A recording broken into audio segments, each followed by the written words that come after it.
What's up, everybody, and welcome to Theory Underground. What you're about to see is a very special episode, Lecture 1 of Bryan Weeks doing Introduction to Ivan Illich. Any thoughts of I guess, for people going in on it? Yeah, when cameras were off, Bryan had just left, and I was like, I'm angry that I never learned this in school in a department that actually cared about sociology of education, that had classes on sociology of education, whole research cohort on higher education. So I really think for anyone who cares about thinking critically about our institutions, and Illich goes beyond just thinking about school and deschooling society. That's what we focused on today, and we'll be getting into some of his other shorter works and books as well. But I'm just instantly invigorated and excited to read Deschooling Society, to find out more about Illich, his project, what he cared about, because dang, it just feels so important. I'm like, why aren't we being taught this in our institutions? Oh, I know why. Because it's a critique of our institutions and our kind of modernity. So killer lecture, for real. It's cool to hear from Bryan, who teaches in, albeit an alternative school, but he works within these institutions, and Illich is one of his core thinkers, I believe. It's core to his master's degree, and so just excellent stuff from Bryan. You get to watch this first one. And Bryan and I have organized a bunch of different readings. We've read Heidegger and Derrida and Levinas and Kant and all these other thinkers together, and we've brought other people along for the ride. We've done various experiments in education and alternative learning. We've been having this conversation for over 10 years. At this point, it's just amazing to bring Bryan on to teach a solo course, because we all three taught something together. Mm-hmm. But to have him do a solo course is very exciting. And honestly, one of the coolest things, also created little awkward moments throughout this recording, and that is the fact that we're sharing this space, we're using this technology in a new way, and so this was kind of our first time having Bryan in this sort of experimental teaching space. While Dave and I were sitting, you couldn't even see us in the call. We're sitting on the sides of the camera. Yeah, and so Bryan could see us, and then he could see the people in the Zoom call. I have an extra screen that's right over the camera, so that way it's breaking out of the teacher being right up against the laptop, and it just feels so unnatural. And so being at the lecture and you have this distance, like you would in a classroom. And so I think you'll all really enjoy this, even if you can't make it to the other lectures. If you don't want to sign up for the course, this is a standalone lecture in a sort of sense, because I think it'll give you a lot. It'll give you a lot to think about. And so I hope you'll all enjoy. That I want everyone to ponder, and then a way of kind of getting to know each other. I think Nance is the only person other than the two in this room, that I know.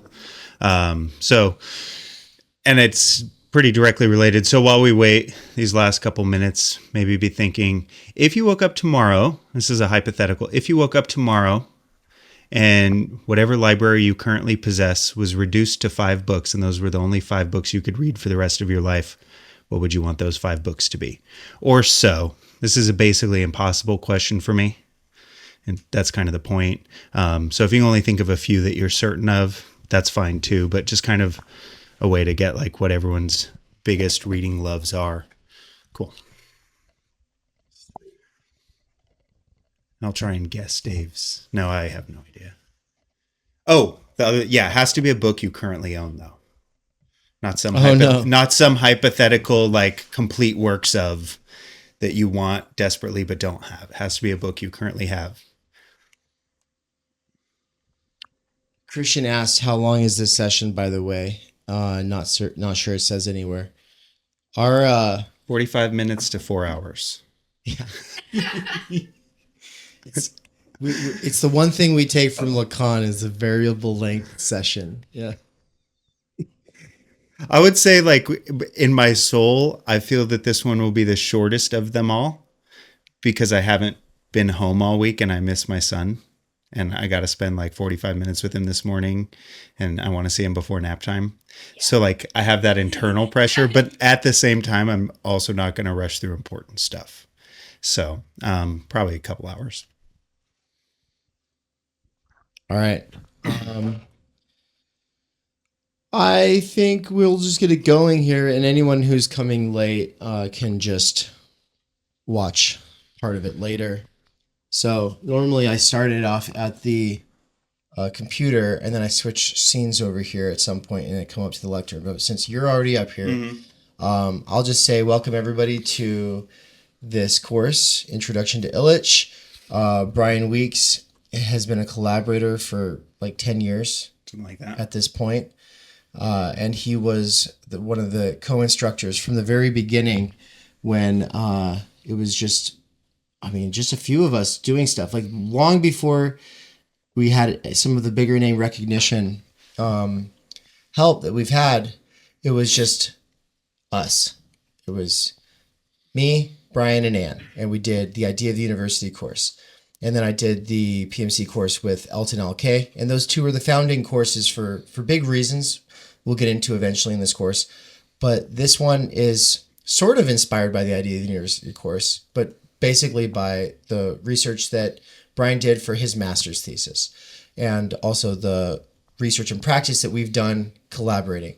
And so please put your hands together for Bryan Weeks. You can say anything else you want to yourself in introduction. But here we go. The clap button. Sorry. So I'm not sure if anyone has joined us since I posed the question. It's hard to tell. One person did. So the question everyone's pondering at the moment, and then I'll say a few things before we get to hearing what everyone thinks, is if you woke up tomorrow, hypothetically, and your existing library were reduced to 5 books, and those were the only 5 books you could read for the rest of your life, what would you want those 5 books to be? So basically, what 5 books would you be happy to read every year for the rest of your life if you like to read? So, yeah, it's going to take a minute to think about, and you will hate your answer in 3 hours. What do you guys think about that?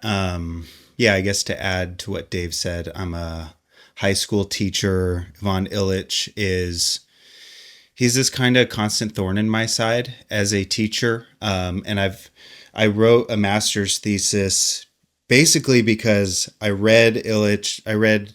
Before I started teaching, I read some Illich. The year I started teaching, I read Deschooling Society, which is where we're starting this week. And I within the first month in the classroom, I was like having this existential crisis. Like, is this really where I need to be? Is this a good thing? Like all of that. And so for me, it made sense to go. Well, the idea was to go to a university and be challenged and think through the ideas really deeply. And I really did my best to put the ideas in Deschooling up against some of the best thinking in defense of school. And while I would consider that piece of writing very incomplete, it helped me to clarify my position, even though in the thesis, I kind of took sides against Illich on a lot of key areas, though there are many, many affinities. I'd say today, as it stands, more than ever, I think I'm in agreement with him at a pretty deep level, more than I was. And I think a lot of what I'm going to do today is kind of explain how that is, because as I've reread the book a couple times now over the last 6 months, I've recognized something in the work that I didn't see before. And I think that's going to kind of be the focus. And basically the idea is that I'll talk about deschooling today, some of the central concepts, how I see them as being related. And then everyone will then read the book before coming back next week. And then I will lecture on the next book in the series. I'm not opposed to anybody reading ahead. If you look at the syllabus, like that doesn't bother me. It's not like you must do it this way. But Dave just kind of put the idea in my head, like you should be lecturing to prepare for reading. And I was like, that kind of changes the way I typically would go about it. Typically, I would think about it as like everyone's read, now I'm going to talk about it. But I'm thinking of it more in a preparatory sense. But it will also go on lots of tangents. Without further ado, what are your guys' books? What are you guys' books? Plato's Republic, Aristotle's Politics, and then this is where it gets dicey. But I think, honestly, Hegel's Science of Logic, Heidegger's Being in Time, and Totality and Infinity. No. Was that 6? No. That's Republic. 4. Plato's Republic, Aristotle's Politics. Oh, I thought you said logic. Science of Logic. Science of Logic, and then Being in Time. So that's 4. And then the 5th one is going to be Otherwise Than Being, Levinas. Oh, just because you need the challenge for life. I want the challenge. Yeah, sure. Yeah. I don't want the challenge to ever run out. It's like someone's going to say Finnegan's Wake because they're like, it'll keep me busy. Yeah. I feel bad for not putting the Bible in there. There we go. The Bible. I'm just kidding. I thought there's only 5. Are we going to do, I know this is something we should have discussed ahead of time, like digital notes. I know there was like a note catcher for like the Nick Land course. I'm kind of interested to like capture everyone's book selection because it does connect to some stuff we'll talk about today. If you tell me to make a note of it, I'll make a note of it. Make a note of what everyone says. Keep everyone's list. Hey, Nance. Hey, so I need you really quick. You got like 3 seconds to think about all the books you own. If you woke up tomorrow morning and they were all gone except 5 of them, and those were the only books you could read for the rest of your life, what would you want them to be? That's what we're all talking about right now. Do you have The Lord of The Nance is ready to go. Foundation. Wait, do you have the Lord of the Rings all in one collection? I did. I had to get rid of it, but I used to have the. Yeah. Okay, yeah, I had it at one point too. Okay. Yeah. Okay, go ahead. Capital, Foundation, and I'm talking. These are series, right? So I'm cheating. But I know you Lord of the are. Rings series, the Foundation series, Capital, the Conquest of Bread, and the Dune series. Yeah. He's the only one who's allowed to cheat like this because you came in late. Okay. Yeah, you broke all the rules. I've been thinking about that. I knew I was going to ask this question like 3 weeks ago. And I was like, I can't get around the fact that I don't own the complete Lord of the Rings. I own them separately. And that's 3 different books. I'm screwed. I can't choose that. I had said, I didn't even say Capital because I didn't think I could get away with 3 volumes. But if I could, it would change my answer because I had the Republic, Politics by Aristotle, then Being in Time, Science of Logic, and Otherwise Than Being. But You can't. Sorry. fine, Capital's fucked. I wouldn't want to just have volume 1 of anything ever. I like that you have Lord of the Rings and Dune, like the ultimate clash in fantasy and Yeah. Dave, I think sci-fi. I have Yeah, different that's books, great. and assuming we live together, can we read each other's books? No, but you know can what? talk about them. Okay, we can talk about them at least. Mine are Infinite Jest, actually, is like a work of fiction that would Okay. keep me busy. Capital, Totality and Infinity, Timenergy, and then Life of the Mind by Hannah Arendt. Which are mostly books I haven't actually really read, and so I'm like, well, we have good them, reason. and I want to read them good over reason. again, so.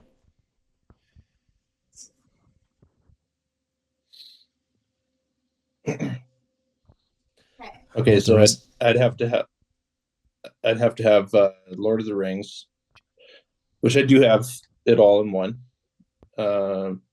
Sick. Probably I was obsessed for a lot of years with The Great Divorce. So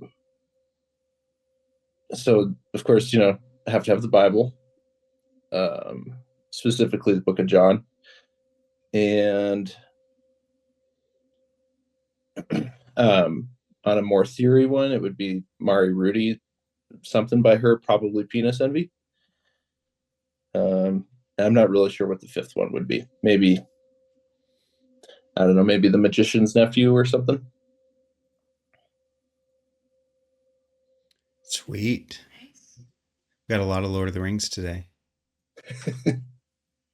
You got to have something that, it is, a fiction that takes you through all the emotions, that gives you hope, and yeah, I read them every year. I think they're fantastic. Yeah. So, I don't have the Lord of the Rings all collected, so I just put the Hobbit. Okay. If I got like just kind of choose one that's not outside of the trilogy. There's a book on Sterner that I have. The other thing is I moved like not too long ago, so a lot of my stuff's in storage. I'm like trying to remember what I actually still have. There was a book on Sterner. I just don't remember the title of it right now, and I never finished it, but I always wanted to finish it. I remember it was published by Zero though. Another one was Eugene Thacker's book, and it's In the Dust of This Planet. I only remember the name. I just really enjoyed reading that. The little book on like horror and philosophy. And I had another one. I had a fifth one come to me, and I lost it again. So yeah, those are the ones I got for now. So Sterner, Tolkien, The Hobbit specifically, Eugene Thacker, In the Dust of This Planet, and yeah, I'll go with those three for now. Is that Sterner, The Ego in Its Own? Yes, that's what it was. But it was written by the book that Zero published. It's written by someone else. That was kind of like an analysis of Sterner's work. I just can't remember the name of the author. Is it Elliot Rosenstock? Yes.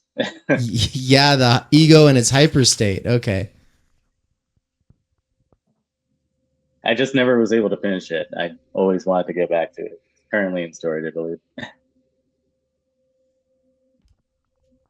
Cool. Okay. Yeah. I think.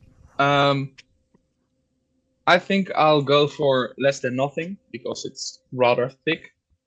Of course, the Theory Underground Theory volume. Good answer. And I thought this was a rather difficult question because I don't own a lot of books, but I want to read a lot of books, but I don't own much. So I choose two small novels. This is Lens. It's about a communist guy who gets burnt down on being a communist. And this is Kaas, or cheese in English, and it's about the guy who tries to make money selling cheese. Nice. Does he succeed? No. Cheese is given away. No money exchanged. Very cool. Yeah, I was like, there's going to be that one person who doesn't really have a lot of books because maybe they prefer libraries or whatever. And I was going to add an addendum for that. And then I was like, nah.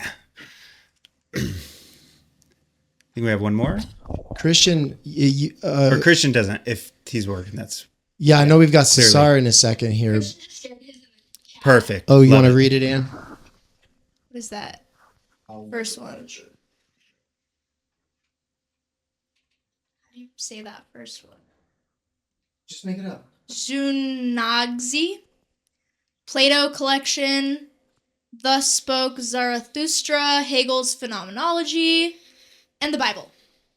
Nice. The Bible is the choice. So that's Christian. You did. I take it back. You're booted out of this room. Jesus, I take it back. Last but not least, Cesar. Cool. I like to be last. So a lot of my choices, if I only had these books, would kind of switch a lot from theory stuff, probably just more into how books that like just play around with words and like perennial concepts. So I decided to throw in a Thomas Pynchon novel in there, maybe just something like Gravity's Rainbow, just because I could have a lot of fun reading through that, just picking sections, even if I wanted. I chose maybe something like the I Ching, or like how Christian mentioned, like Zhuangzi's like collected writings, just something that's not so familiar to me, but that kind of is like a collection of writings from some past philosophy.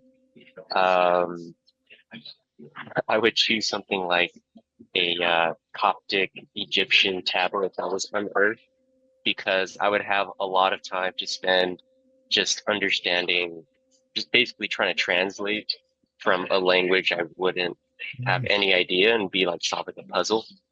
And maybe a collection of poetry. I just put the guy Rumi, that Persian poet.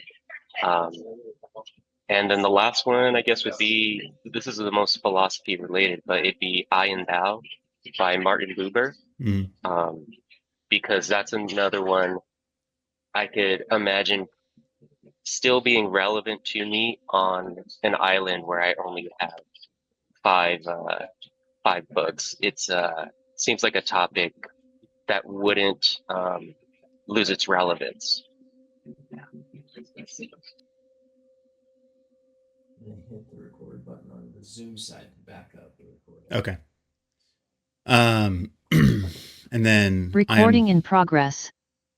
There it goes. I've had way more time to think about this, which actually makes me more hesitant to even stay because I know what I'm leaving out. But I think Thoreau's Walden, it's like just a go-to favorite. Moby Dick. I don't own a complete Lord of the Rings, so I'm not allowing myself to have that one, which is a real major bummer to me. Zarathustra, which has already been said, that's pretty sweet. Totality and Infinity. And I do have collected works of Plato. I have the, I forget the translation. Yeah, so I would do collected works of Plato, and that feels incredibly incomplete, but also enough to keep me busy for forever. One thing, what's up? Sorry, I forgot to take notes while everyone was talking, and so please share your actual lists into the chat, and then I'll add those into our collective notes document, and then I'm also going to share our collective notes document with all of you all in the chat. Sweet. And then you all can help take notes as we go, and if Bryan says anything specific where he's like, make note of this, then we'll make sure to put that in there as well. Okay.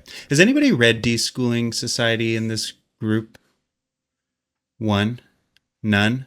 Sweet. Well, those who said Tolkien, one thing I discovered in sort of the research for this is the Illich and Tolkien, to my knowledge, never met and didn't correspond, but they had such overlapping milieus that I was reading, because I was reading this book called The Flame Imperishable, which is on the theology of Middle Earth, basically. Fantastic book. But it really goes into how Tolkien was within that, the Inklings milieu was influenced by Jacques Maritain, who was the leading sort of Thomist, existentialist, Catholic theologian philosopher of the 20th century, at least within that subset of existentialism, and as a leading Thomist thinker. And he was Illich's direct supervisor on his doctoral work in theology, philosophy, and history. And so I can't now see Tolkien without seeing a lot of the same themes that you'll catch in Illich. So if you are aware of Middle Earth, I think it is a good place to potentially start to think about the Tolkien's sort of critique of industrial society implicitly through the story of the Lord of the Rings. Right, through the Ents destroying Saruman and destroying the technology that's basically destroying the forest, cutting down everything. Right, you can see a lot of those themes that Tolkien treats very subtly. Illich is going to be a lot more direct with, but I think it definitely helps. And one thing I talked about in one of our promotional videos is Tolkien's idea of subcreation, which is that the writer or the artist as sub-creator is one who has the power to create worlds that can be as we wish they were, right? When the world isn't what we want it to be, because it is frustrating and it's full of limits that we don't want to be present, that at least the writer can sub-create a world that we can enter for a time, which I think is a lot of the reason the books we all choose are going to be books that take us either to intellectual ideal worlds or to physical story worlds that we want to spend our time in against, and we would be willing to spend our time in for the rest of our lives, right? Like I don't love Nietzsche, but I love Zarathustra, and I love spending time with Zarathustra because I think he's interesting, right? Man, I left out the Bible too, didn't I? Canceled. I'm canceled. I just realized, I was like, I told you 5 is too hard. Bible doesn't count because it's got so many books in it. I know, but that's why it's so great. It's a collection of books from over 1,000 years of history. It's kind of unbeatable in scope. Anyway, so I think that's an interesting connection, and I think is my little plug for Theory Underground. I think asking, and this is for you, Dave, explicitly, I think to take Illich seriously, one more thing Theory Underground could do, which I know is probably already in your heart to do anyway, in some way, or you already do anyway, but more formally, is he makes a recommendation in the chapter on learning webs, as we talk about what deschooling really means, that some of learning is going under elders or tutors or people who have come before us and learning what they know. But a lot of what real learning is simply meeting with people with shared interests and going deep. And so knowing what people's go-to books are and he literally recommends having listservs, basically. He's thinking in the 70s, so what he knows is possible is a little bit different. But basically his idea is like a Craigslist where you can post what you want to read and find somebody to read it with, which Theory Underground is like one step away from making that totally doable. This is why I'm saying, like, this list that we just created, oh, guess what? We now know 3 people who would love to read Lord of the Rings together. Right? And so those are the kind of recommendations he's going to give. He's actually usually pretty shy on recommending what we might do, except in deschooling. So we're starting with the book where he gives a lot of recommendations so that by the time we get to the end, we can see the sort of the hints of a positive program as he just thinks through the deeper layers in all of this. But I guess before getting into that, the pieces I did want to talk about spend a little time with is the sort of influences and the milieu that Illich comes out of and belongs to, which is kind of hard to pin down. He doesn't talk about it a lot, but I think it's worth being aware of that sort of situation. I would imagine if you're in a Theory Underground course, you're pretty aware of the situation of modernity in general as complicated and messy. And he belongs to a particular set of thinkers that think a specific way about what modernity is and what its problems are, why we feel so frustrated by it. It's a big question. I don't think he answers it entirely, but I think the pitch for me is always he helps me think about it more deeply, to the extent that sometimes I think he's right and sometimes I think he's a little shallow in his analysis, and that's fine. Like, nobody gets it right.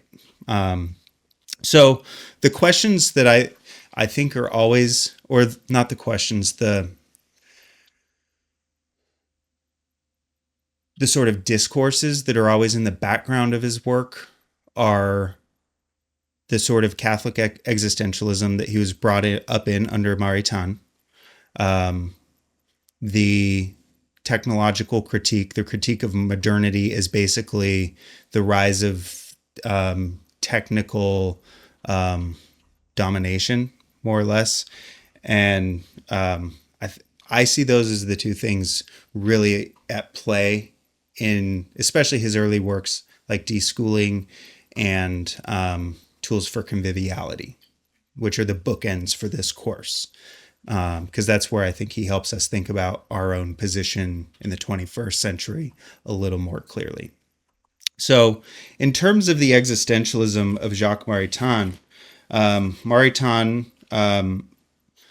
was a Catholic convert. He grew up Protestant, but he and his wife, when they met, they were so disillusioned with the world, as I understand it, that they made a suicide pact that if in 1 year they didn't find something to live for, they'd just like off themselves because they were just so burnt. This is the turn of the century, roughly early 1900s, going into World War One. They made this suicide pact, and then Maritain found Bergson and then started studying under him, corresponding with him, who he ultimately took as an inspiration, but moved through and beyond. His first book was a Thomist, or Thomas Aquinas. It's hard to talk about Aquinas because you can call him Thomas Aquinas, St. Thomas, Thomism. I'll use all of the above depending on the context. But he started to read Aquinas and fell in love with Aquinas's method, his clarity, the rigor that you find in something like the Summa Theologica and in Aristotle in general, just that really clear way of working through ideas one at a time. And he also thought that Thomism hit on really core truths of life, on what it means to be a being or an existence, what it like, and how we could organize our thoughts around understanding what that is. His first book was a sort of Thomist rebuttal to Bergson, recognizing the influence that had, but ultimately adopting the Thomist stance. Though he had a special, and I think this is kind of the thing, he had a very special Thomism. He wasn't just trying to recreate Aquinas's method, but see the world in the way Aquinas saw the world, which is a world that he was a realist, a world that, contra like Kant, who's going to say something to the extent that we can't know the world in itself. He might acknowledge that, yeah, we don't know it exactly in itself because it's just too complicated, but we know what we need to know, and we know it's real, and we can understand it. It's intelligible. He believed ultimately that, like Sartrean existentialism, destroys intelligibility. It makes everything just relative. He just relativizes everything. And his big book on it's a little book, but it's his main book on existentialism, is written in the late 50s, or in the early 50s, as a response to being in nothingness, Sartre's being in nothingness. This is, I'll put it on the board. Up there.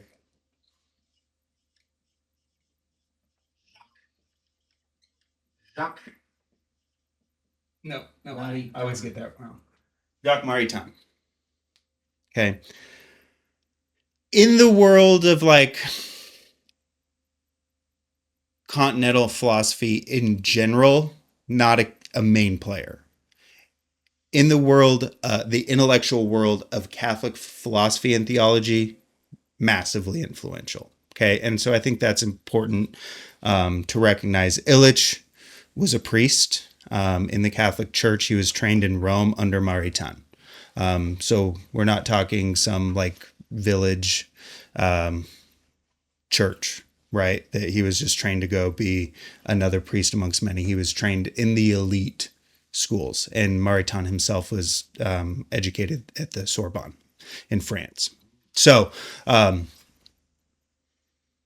point being, for Maritain, intelligibility, this idea that the world is intelligible and that we have an intellectual intuition of being, that basically every human can intuit what being is at a deep level, I think is really an important piece to see under the layers of Illich's work. Basically, he treats it like this. So existence is basically impossible to talk about. He doesn't even believe it's in the domain of philosophy itself to talk about existence, because we can't say precisely what existence is, but instead that it's this primitive datum that we sense. It's this sort of almost sensorial way of knowing that we exist, that things exist. We can't say exactly what that means, but anytime you like challenge a person, like, how do you know you really exist? It's like, I do. Like, don't be silly. And so for Maritain, he's like, I accept that. Like, we all have that. That's good enough. And there's no way of doing philosophy that you can prove or not prove that. right? So he believes it's kind of beyond the bounds of philosophy, and he'll move it into theology. But I think you could move it into other realms too if you're not particularly religious. That said, I don't want to water down his philosophy by pretending he wasn't religious, because he was. And so was Illich. Point being, whatever it is that we are, for Maritain, is something we can't train ourselves to learn who we are. It's not something that you can be told, that you can explicate at a deep level. It is a sense that you have to tune into. His wife was a mystic, and so there is a mystical element. He spends a lot of time defending mysticism itself. But basically, I think for Illich, we're going to see in the pages of Illich as he talks about why we should deschool. It's not so much because we're doing violence to young people, but more so because we're preventing, through the process of schooling, the ability for a person to really understand their own existence. It has this way of, the word Illich uses is disabling. It disables our autonomy by training and moving us through these education funnels. We basically, and we'll get into this in the text, but if existence and knowing our existence and our own subjectivity is the most important thing in life, which I think is what I find in the pages of Maritain, that we should focus our time, our energy on understanding our own existence, on celebrating our existence, on, as I talked about, for those who did watch with Dave and I last week, we did a live stream. Illich, Maritain, and even Illich, who I'll talk about here in a minute, I didn't notice this until very recently. They all gravitate to this word gratuitous. They love gratuitous things. So gratuitous meaning that which is done without purpose. Illich is convinced, and Maritain too, the word appears in his work, so it's not even an abstract connection, but this word appears in their work in very important places, that the world, or that there is a way of experiencing the world where we don't have an end in sight, that we just can appreciate existence as existence. And I think if that's the ultimate thing for Maritain, like that's the ultimate experience, I think that's also true for Illich, as we'll see in the pages. And the problem is precisely that the modern world, if we're going to stay kind of zoomed out, the modern world prevents that. It's impossible to eliminate it, but it prevents that and trains us away from caring about simply existing gratuitously. Not always, because you will die if you live in the gratuitous experience, right? If you live where you're just simply in appreciation and reverence for the world, for existence, for your own existence, that you exist among others, right? Subjectivity is a huge topic for Maritain. It's a huge topic for all existentialists. And for me, existentialism is what I'm drawn to, which is why I think intuitively I'm drawn to Illich, because that's the undercurrent in all of his work. If you think about the books that I choose, explicitly Nietzsche, who else did I say on this particular one? Levinas, Plato. There's a Platonic existentialism. Thoreau is an existentialist. That's how I read Thoreau. And Moby Dick. One of the greatest secondary sources I've read on Moby Dick, for those who care, is called Moby Dick is Philosophy. And it's a reading of Moby Dick through Plato's Phaedro and Nietzsche, especially Zarathustra. It's beautiful. And I do think that those are works of American existentialism, though they never get that name. And so those are things I'm drawn, because that core, there's just something deep and powerful and unexplainable in the world that's worth noticing.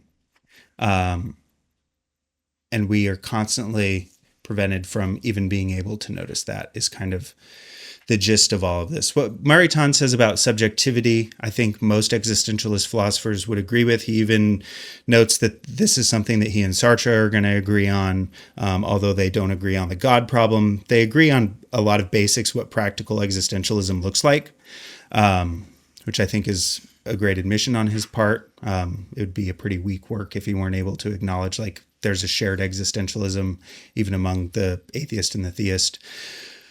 And this is a point we discussed we spent some time with when we were reading Jaspers and the idea of the university. So for those who haven't taken this course, for me, this is an extension of the Jaspers. The education question is a perennial question for me. How do we bring up young? How do we learn as adults? Like, what is learning? What is education? And when we were talking about Jaspers, one of my lectures on Jaspers was kind of this question of subjectivity. For Maritain, the only person, subjectivity, like existence itself, the only way I know I'm a subject is because I'm a subject. I can't philosophize exactly what subjectivity is because it is that sort of that primitive datum. I can recognize I am not just an objective series of impulses. I'm more than. And this is sort of it's just an existentialist point. I am more than whatever bundle of parts. Problem being, every other human being in the world that's not me, I can only treat as an object. Right? We can't communicate our subjective sense to one another, except as I'm trying to do now, which is hint at it or point to it, that I have this experience and hopefully another person can go, me too.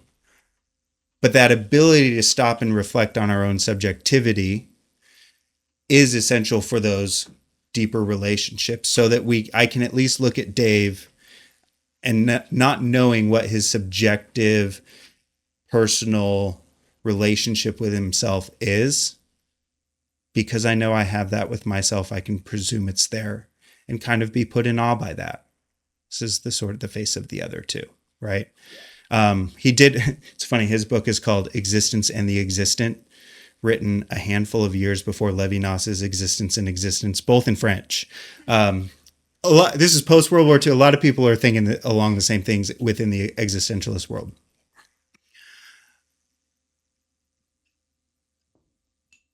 But those human relationships born on this, I can't know you in any full way because I don't even feel like I know myself completely, is the birth of sociality, right? The birth of our ability to associate with another in any way other than just like destroying for our own means.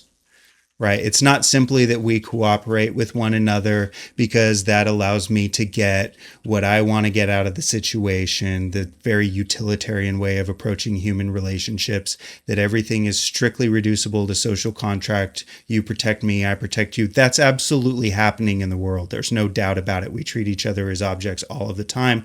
We can't live in this place of subjective recognition for more than an instant sometimes, but that the ability to do so allows me to see each person differently, right? Like the first question I asked my son when he was born, I was just holding him in my arms, like, who are you, man? It's baffling, right? And that happens from time to time with other people too. Like, oh, wow. Like I spend every day of my life going in and out of rooms and encountering my wife, and occasionally I'll just go, you're having a completely different experience with the world that's nothing like mine every single day, yet I take it for granted that there you are. And for Maritain, and I think therefore for Illich, this is kind of the core of life.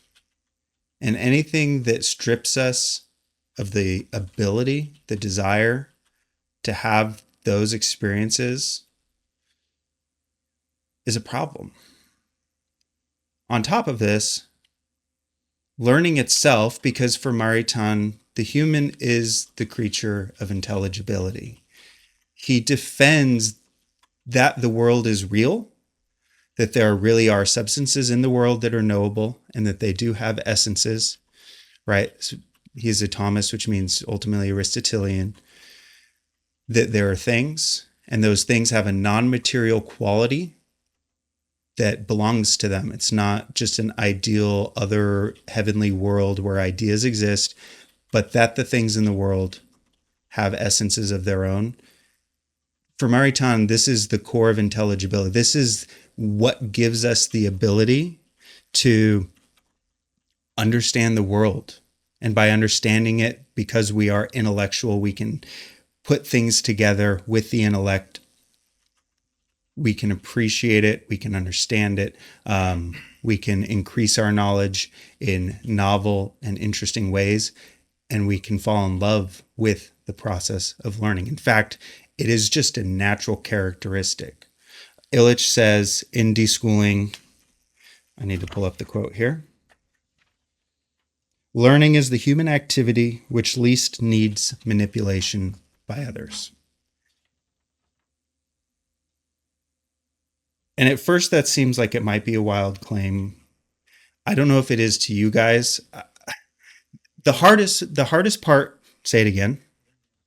Okay. Learning is the human activity which least needs manipulation by others. That's on 39 of Deschooling. The hardest thing in preparing for this course was kind of not knowing who the audience of the course is, but kind of knowing who the audience of the course is. I live in a world as a teacher where that's not taken for granted. And it's very frustrating for me. I'm going to allow myself to do lots of personal stories in this course. I hope you guys like that. That's just my style. We did a quote TED Talk event 2 months ago, kind of to close out the year. We invited students to write their own speeches, bring poetry. And I did one. Mine was on Thoreau, more or less. He was kind of the main interlocutor of my talk. And Thoreau in education. Sorry, I need water. Which I'm hoping to send to a Thoreau journal and like revise it and get it published. But the opening remark was the most, and I stand by this fully, and I'm guessing you guys do too. The most important educational and learning experiences that have happened in my life happened outside of school. At the intellectual level, at the emotional level, at the personal level, at the spiritual level, all of the best stuff happened outside of school. And I'm highly educated. I've spent a lot of hours in school. And Illich even goes so far as to say, even to the extent that learning happens in school, it's because kids are trapped there. My best memories of junior high, I don't remember class very much. I remember the hallways. I remember some extracurricular stuff, but that's not exactly school either. I remember extracurriculars. I remember playing sports. I remember riding bikes home with friends.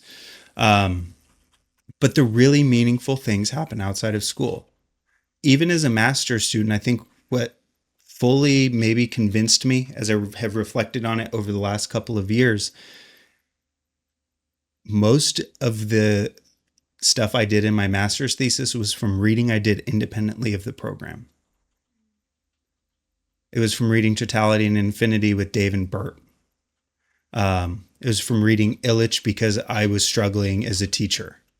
One of the books, yes, I did read in a class, but it was so shallow and we skipped so many passages, I went back and read on my own because I was so interested.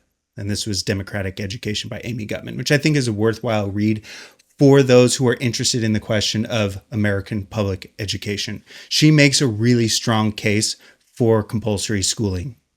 She does. And that was why she makes the strongest case, I think.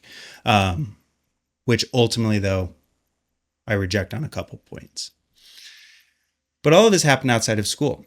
Or I'm even thinking as an undergrad. I studied poetry as an undergrad. It was great. I'm glad I did it. I had a lot of fun. But I had the experience of studying abroad and which is cool enough on its own. We were in Rome with some MacArthur genius poets. Class was fun.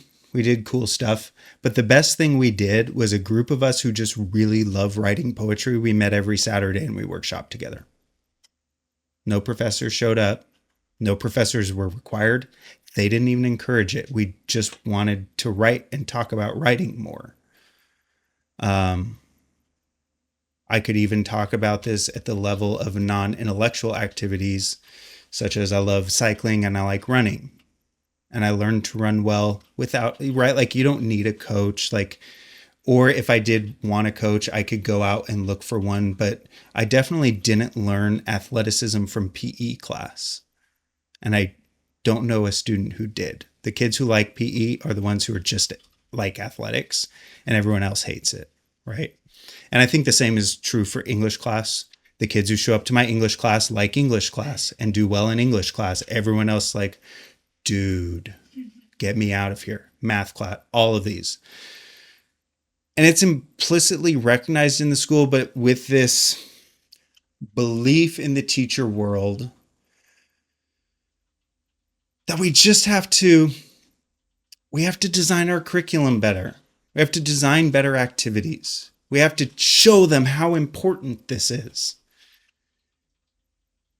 And it's always a sort of failing proposition. And I think one of the many reasons it's a failing proposition connects to the second influence on Illich that I think is a very important one to, I'm not even going to say I understand completely. I'm still working through his work. It's very dense and complex, but that's Jacques Ellul. Maybe I'll write the two Jacques. Maybe we'll think of it that way.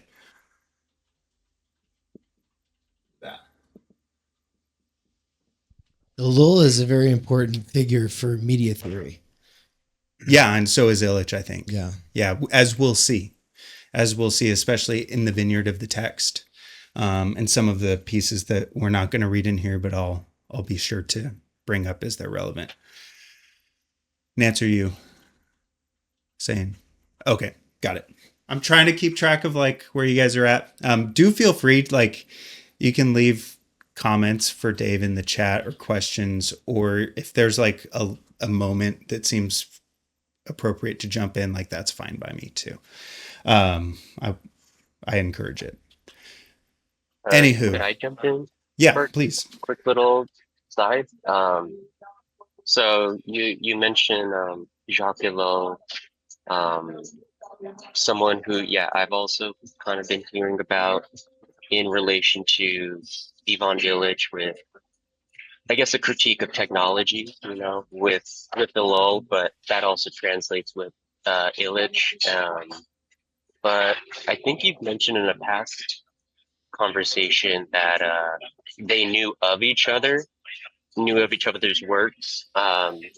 Could you, I guess, relating to this about situating Illich within his intellectual conversations and the environment he was in, could you maybe mention like other figures who played an important part with helping Illich kind of come to some of his ideas, or how him and Ellul, maybe, I don't know if they ever worked with each other or if they only just knew of each other's works, maybe to speak of other thinkers around Illich?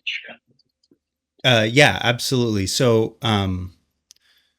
I don't know all the specifics with the relationship between Illich and Ellul. I know that it was there, and after Ellul's passing, Illich wrote a memorial celebrating Ellul as one of his teachers.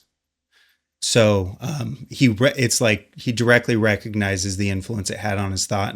And if you open the Technological Society and read the first 10 pages after reading some Illich, and I'm going to talk about a little bit of what the Technological Society is getting at, the connection is clear. It's pretty clear as day. Not that they perfectly agree with one another, but it's definitely there.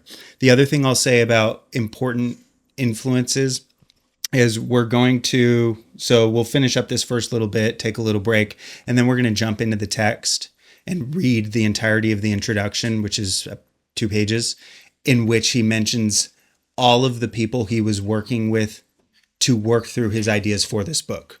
And so while I'm not going to speak about each of those people, partially because I don't know all of their work, but that's like a springboard for anybody to jump into deeper research into Illich that wants to, right? So he kind of gives you that answer, and we'll see it in a little bit. But it does also involve like Paulo Freire. They work together at his center in Mexico. Joel Spring, who is an academic in the United States, working to try and further the deschooling movement, who is the professor of my professor at Boise State. Andre Gores, who I know Nance and Dave did what do you guys call those? You and I actually did it too. The exegetical. We did half the book over 8 hours one day. It was a blast. Gores is fun, and a lot of what Gores recommends clearly comes out of these conversations too. This recommendation that there needs to be space cut out in the world for autonomous work, meaning autonomous action and activity that we do simply because it pulls on what matters most to us. To do that, the most important learning, which is the learning that happens by our own volition, and the most important making, which is the making which happens by our own volition. I'd say Gores is one of the most fun ones to connect with this as we think through what the AI revolution could mean. Because I'm about to lose my job, as I learned at a training over the last couple.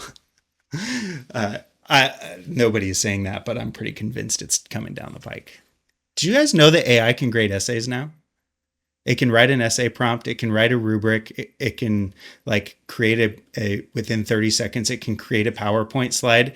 It can create audio that sounds like a real human, images that look like real human pictures. It could create an online learning course.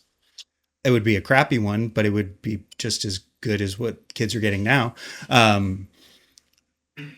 So if it can do all of that, I wonder how many teachers are going to be lost in that. There will still be some, but these are things we should all be thinking about for sure. Could you say like 3 significant things about Illich though? Because I know. Yeah. I'm getting to that right now. Cool. We got stuck in a footnote. That's okay. So Illich, the big thing is that Illich in the technological society is again trying to understand modernity. Right? When we talk about technology, typically people are talking about the way that technology is situated in the modern world. Technology has always existed. Illich is the first to admit this. So what he's talking about ultimately is technique, which is not just machines, but it is a way of approaching problems. And so machines are the most obvious example because you can't have a machine without the technical approach. Without technique, you can't get machines. But technique as this way of approaching a problem with a specific goal in mind, this is what technique is. The approach to a problem with specific goals in mind and a procedure for getting to that goal. And that procedure is always being perfected for the sake of greater efficiency. Technique itself has been present in all societies, primitive, as he uses primitive and historical, but it was situated differently within these societies than it is situated in the modern world.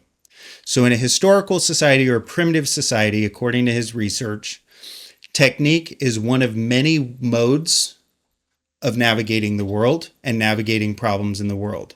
There was still space. Literally, he talks about the way homes were constructed, and oftentimes there were just big empty rooms in just the average person's home. Basically with this idea that sometimes when you're done with your work, like people are trying to work as little as possible and then just sit.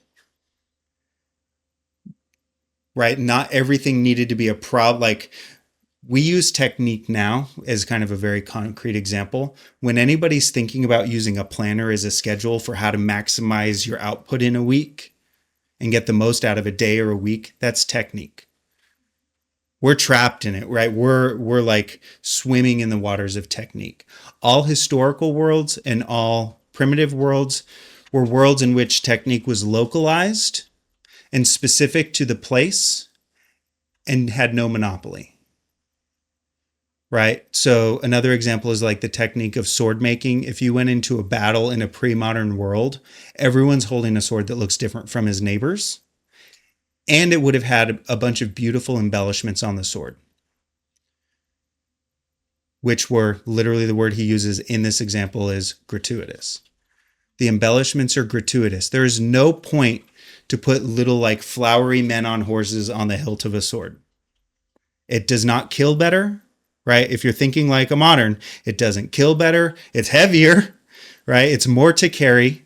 It's cumbersome. It might not go in the sheath nearly as easy. And because it's different from your neighbors, you can't share sheaths, right? You lose yours. You have to recreate a whole new one. It was a completely different approach to our material goods. That doesn't mean there's not a technique involved in the making of the sword. Any smith or artisan would have a technique that was protected, but their technique is going to be different from their neighbor's technique. Or for if you go 200 miles away, it's going to look a lot differently. If you think just like difference, arms come up, so I'm thinking about them, but the difference in medieval arms in Europe from the arms used in feudal Japan. Both of them are technically awesome, but they're also very unique and different. Modern technique, we live in a world where he gives us a bunch of criteria. You don't have to memorize these, but I will make sure you're aware of them. There you go. Here's a quote directly from, I didn't write down the page number. I'm so sorry. Modern technology has become a total phenomenon for civilization. The defining force of a new social order in which efficiency is no longer an option, but a necessity imposed on all human activity. Is that Illich? This is Illich still. Because the characteristics of modern technique are that it's highly rational, it's highly artificial, which those are two things that are obvious. And so he moves through those quickly. But he spends a lot of time talking about how they're automatic, they're self-augmenting, meaning that technique itself, humans, once you have a technology that exists and has been discovered by a genius, is basically the Newton discovers gravity and physics and like this way of approaching physics. Newton discovers it. You don't need geniuses anymore to build on that. The technique itself creates the next step, and humans become, what's the word I'm looking for? Mediators of the process. Drivers. Yeah, exactly. Humans become mediators of a process rather than the agent of a process. And so they're self-augmenting, they're automatic, they're whole. He uses the word monism, which is kind of regrettable because it's too confusing with the rest of philosophy. But the idea being they're universal. There's a universalism, they're whole. The best way to make something here in Boise remains the best way to make it anywhere in the world. The idea that you would get two different swords for the same purposes from different places no longer seems to make any sense. There's a process for making a thing, and you make them. The thing I'm most familiar with is bikes, right? They all basically look the same.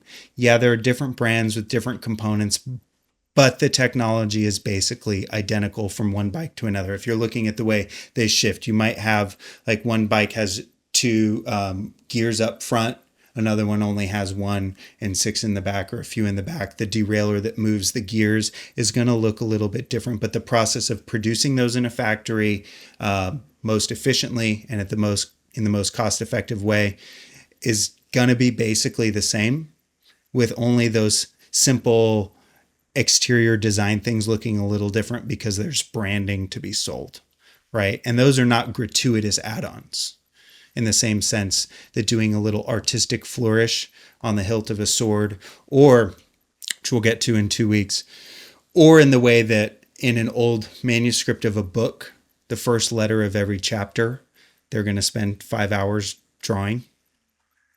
That is not the same as putting the Shimano brand on the derailleur on a bike, right?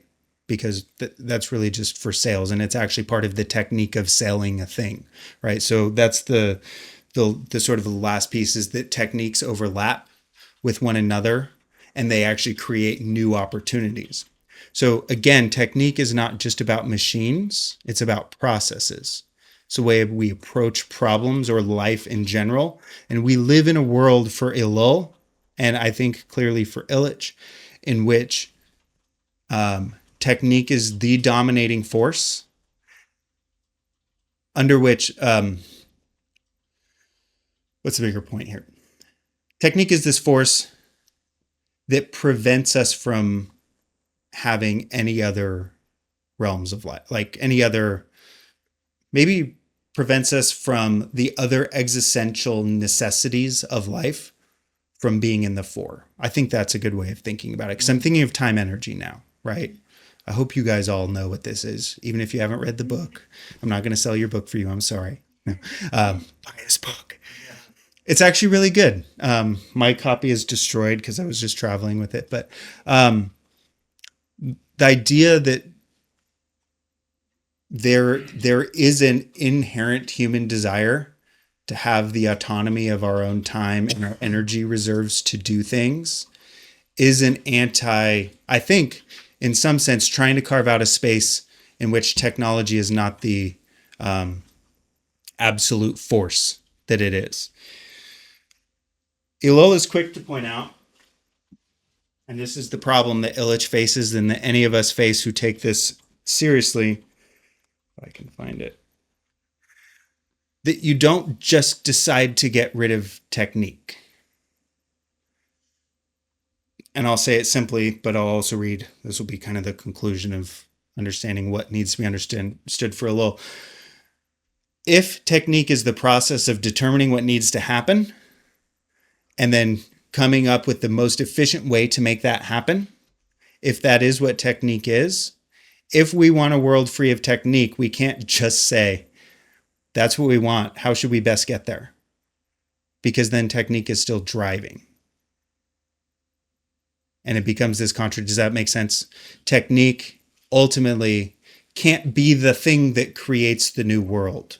It has to emerge through just a set of situations. So if we're thinking about what are the conditions of possibility for a world in which technology is decentered, not eliminated, that's not the point. This isn't a regressive way of thinking for sure, but where it's not the driving force of every decision in life, the conditions of possibility don't include designing that world. And that is tricky.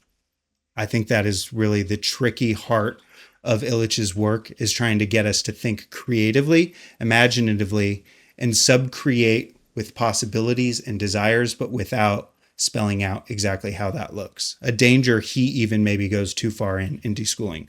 Let me read this so you can get a sense for the book if you want to read it. The milieu into which a technique penetrates becomes completely, and often at a stroke, a technical milieu. If a desired result is stipulated, there is no choice possible between technical means and non-technical means based on imagination, individual qualities, or tradition. Nothing can compete with the technical means. The choice is made a priori. It is not in the power of the individual or of the group to decide to follow some method other than the technical. The individual is at a dilemma. Either he decides to safeguard his freedom of choice, chooses to use traditional, personal, moral, or empirical means, thereby entering into competition with the power against which there is no efficacious defense and before which he must suffer defeat, or he decides to attempt technical necessity, in which case he will himself be the victor, but only by submitting irreparably to technical slavery. In effect, he has no freedom of choice. I point out this passage because I'm not a reader of Nick Land, so I'm only commenting as someone who took the course but hasn't been a deep reader of his work. But if you're a pessimist, right, and if you kind of want the world to burn, you could read something like this and go, yes, it is inevitable, right? Particularly looking at the way that information technologies like artificial intelligence have multiplied over just in 2 years. It's been tremendous, right? As an inevitable force that there is nothing you can do about. Ill's not a pessimist, so he thinks that there is a way of approaching this, but it is messy. And I think that's kind of also the mess of Illich's project. People tended to critique Illich for saying, well, why didn't you give us any solutions? And I think he felt tied, like, I can't. The thing I'm advocating for is not something we decide we want and figure out how to get, because then we won't get it. And so the question is, how would it emerge? Or not even how would it emerge? What do we want to emerge? And almost to an extent, how do we live now a little bit like that? Nonetheless, that's still a problem. And I think it's a problem. I know it's a problem that I've not solved. I'm not going to stand here and pretend like I figured all of this out. I don't even know if it's a problem we figure out. But I think it's one that Illich forces me to sit with. And that as he goes through his historical studies, which we're going to do over the next couple of weeks, it's a problem that I think comes into greater clarity than we're going to get in Deschooling. Deschooling is his most hopeful book, which is why it's a great place to start. And it's a book he ends basically by saying the thing we need most is hope, which we'll get to in a minute. Hope. As in the last item in Pandora's box, which is where he closes the book. Where are we at? Let's take a break, because now we're at an hour and 15 minutes. And then what we're going to do for the second half, whatever that, honestly, I have enough passages in here to like go like passage by passage for 6 hours. So I won't do that. But I want to get us some footing in the text and with main concepts so that you can see their relationship, hopefully a little bit better on first read. That's kind of the goal. So let's take a few minutes. I'm going to refill my coffee and water, and then we'll be back.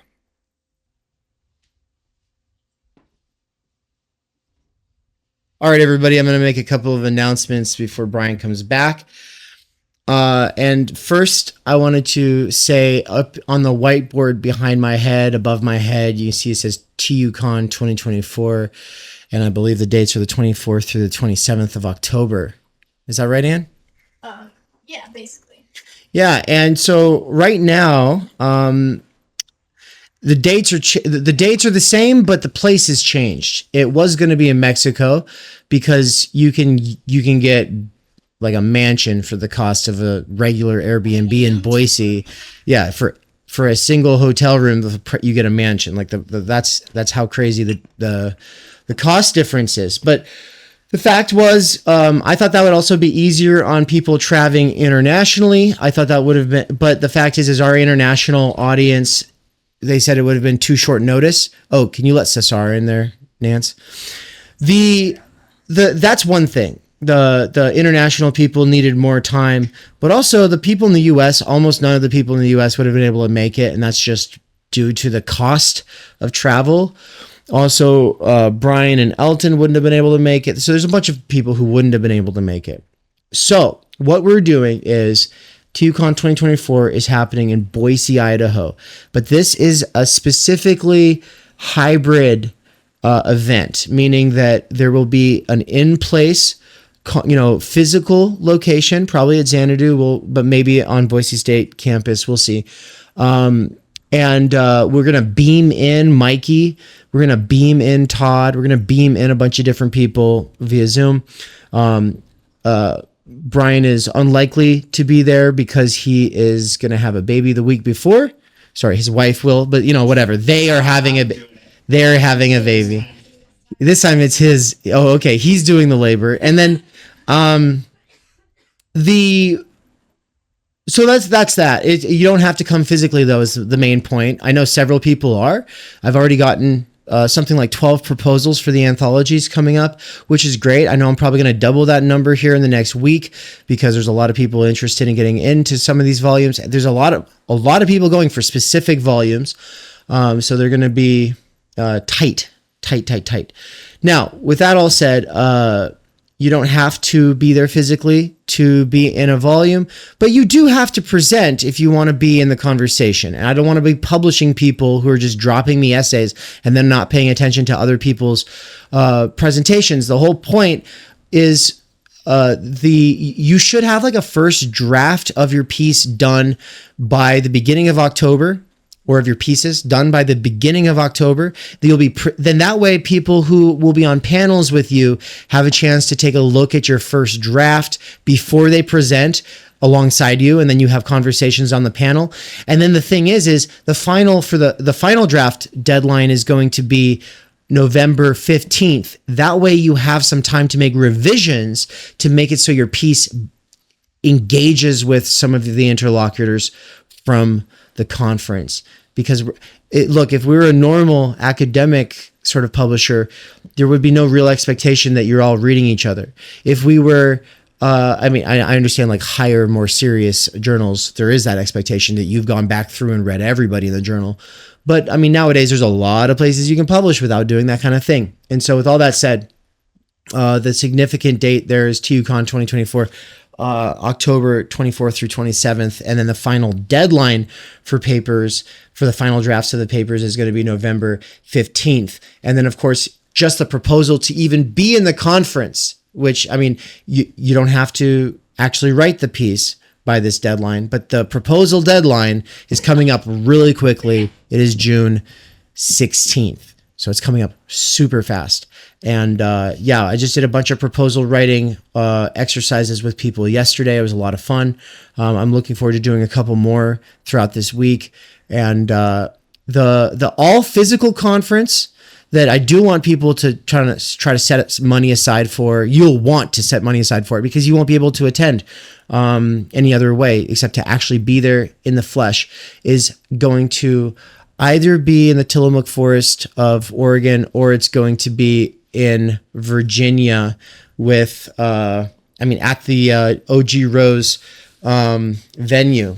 That they have a wedding venue, but we'd be doing it, doing our conference there. Chances are some people will be coming from Europe and joining us for the entire tour that starts in the Tillamook and ends in Virginia. And along the way, we'll stop in Raytown, Missouri, and do something with Mikey. And there won't be as many stops for that tour as there were for the first tour. I just wanted to kind of say all this stuff because, for the record, it's good to start thinking this way, to start preparing yourself. But yeah, you don't have to be there physically this October. You should be just fine joining by Zoom. But if you live close, do come. And if you just need to get away from your city, do come. All right. With that, let's bring Bryan back on here. Oh, and if you're in a university, try to get money to come to America. We can make it all official and sign some papers, because it is an official conference. So take advantage of your universities. Also. They have lots of money. Use it. Well, I think I'll add to that. I don't know if any have. I'm sure, Nance, you've been in the writing workshops, at least one of them. I think I saw you at the one I went to. If you're in this course, that means you're interested in Illich, at least in idea, even if you've not read it yet. A suggestion, if you're like, hey, I don't know where to start. One, Dave just said, you don't have to have your writing done. You have to have your project laid out, which is subject to change as you go. That's how projects work. A cool approach that's super doable and malleable and changeable as you work is think about one of those books you brought up earlier. How could it get into so take what you're learning about, what's new, to something you love, and put those into conversation. That would generate a ton of cool pieces on education, but this course will go beyond education to the structure of the world we live in itself. And so there's a lot of room there. I am down to do a Lord of the Rings anthology, by the way. Like, dude, there's not many good ones. So, but it wouldn't be this year. But pieces that you're working on this year, if you want to bring them into dialogue with Lord of the Rings a little bit, those could be like revised later for the Lord of the Rings volume. And the reason we say that is because we want to use film and literature as a gateway into theory for a lot of people. Mm-hmm. Yeah, 100%. And Lord of the Rings is that for a lot of people. It's the only way they hear of things outside of Lord of the Rings is by going deeper and getting nerdy about it. Um, so where are we? Where was I? Finishing up a little. Yeah. I'm going to transition in, and this is kind of the way it's going to look in coming weeks. There'll probably be more of what I'm about to do and less of what I just did. I really, really like the exegetical reading model. I like sticking to the text and working through it. And so, Dave, I'm wondering, are you able to get that Deschooling Society on the screen so they can see it? Yeah. And pull up the introduction?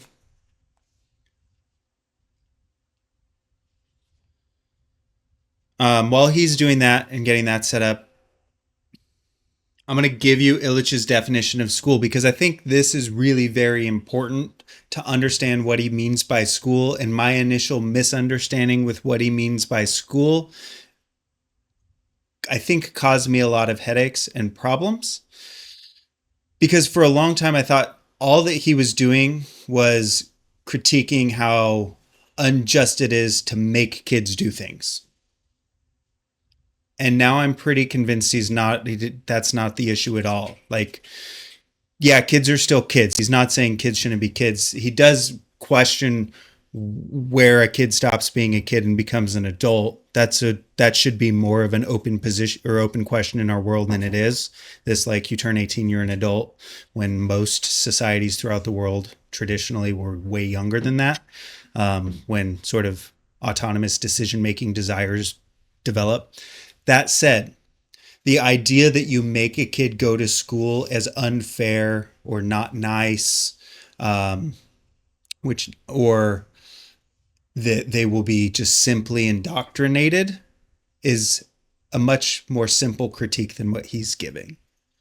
I think a lot of times those are probably fair, but I think it's also a distraction too, because it distracts us from seeing precisely that homeschooling, like school itself, is school, like public school is school, that private school is school, that the charter school that operates on they don't operate on vouchers, but any system where we're still talking about school is still the thing that he's talking about, regardless of whether it's organized by parents who design the curriculum or by curriculum developers that make $3 million a year in some foreign state. That's where I was all week. It was really annoying.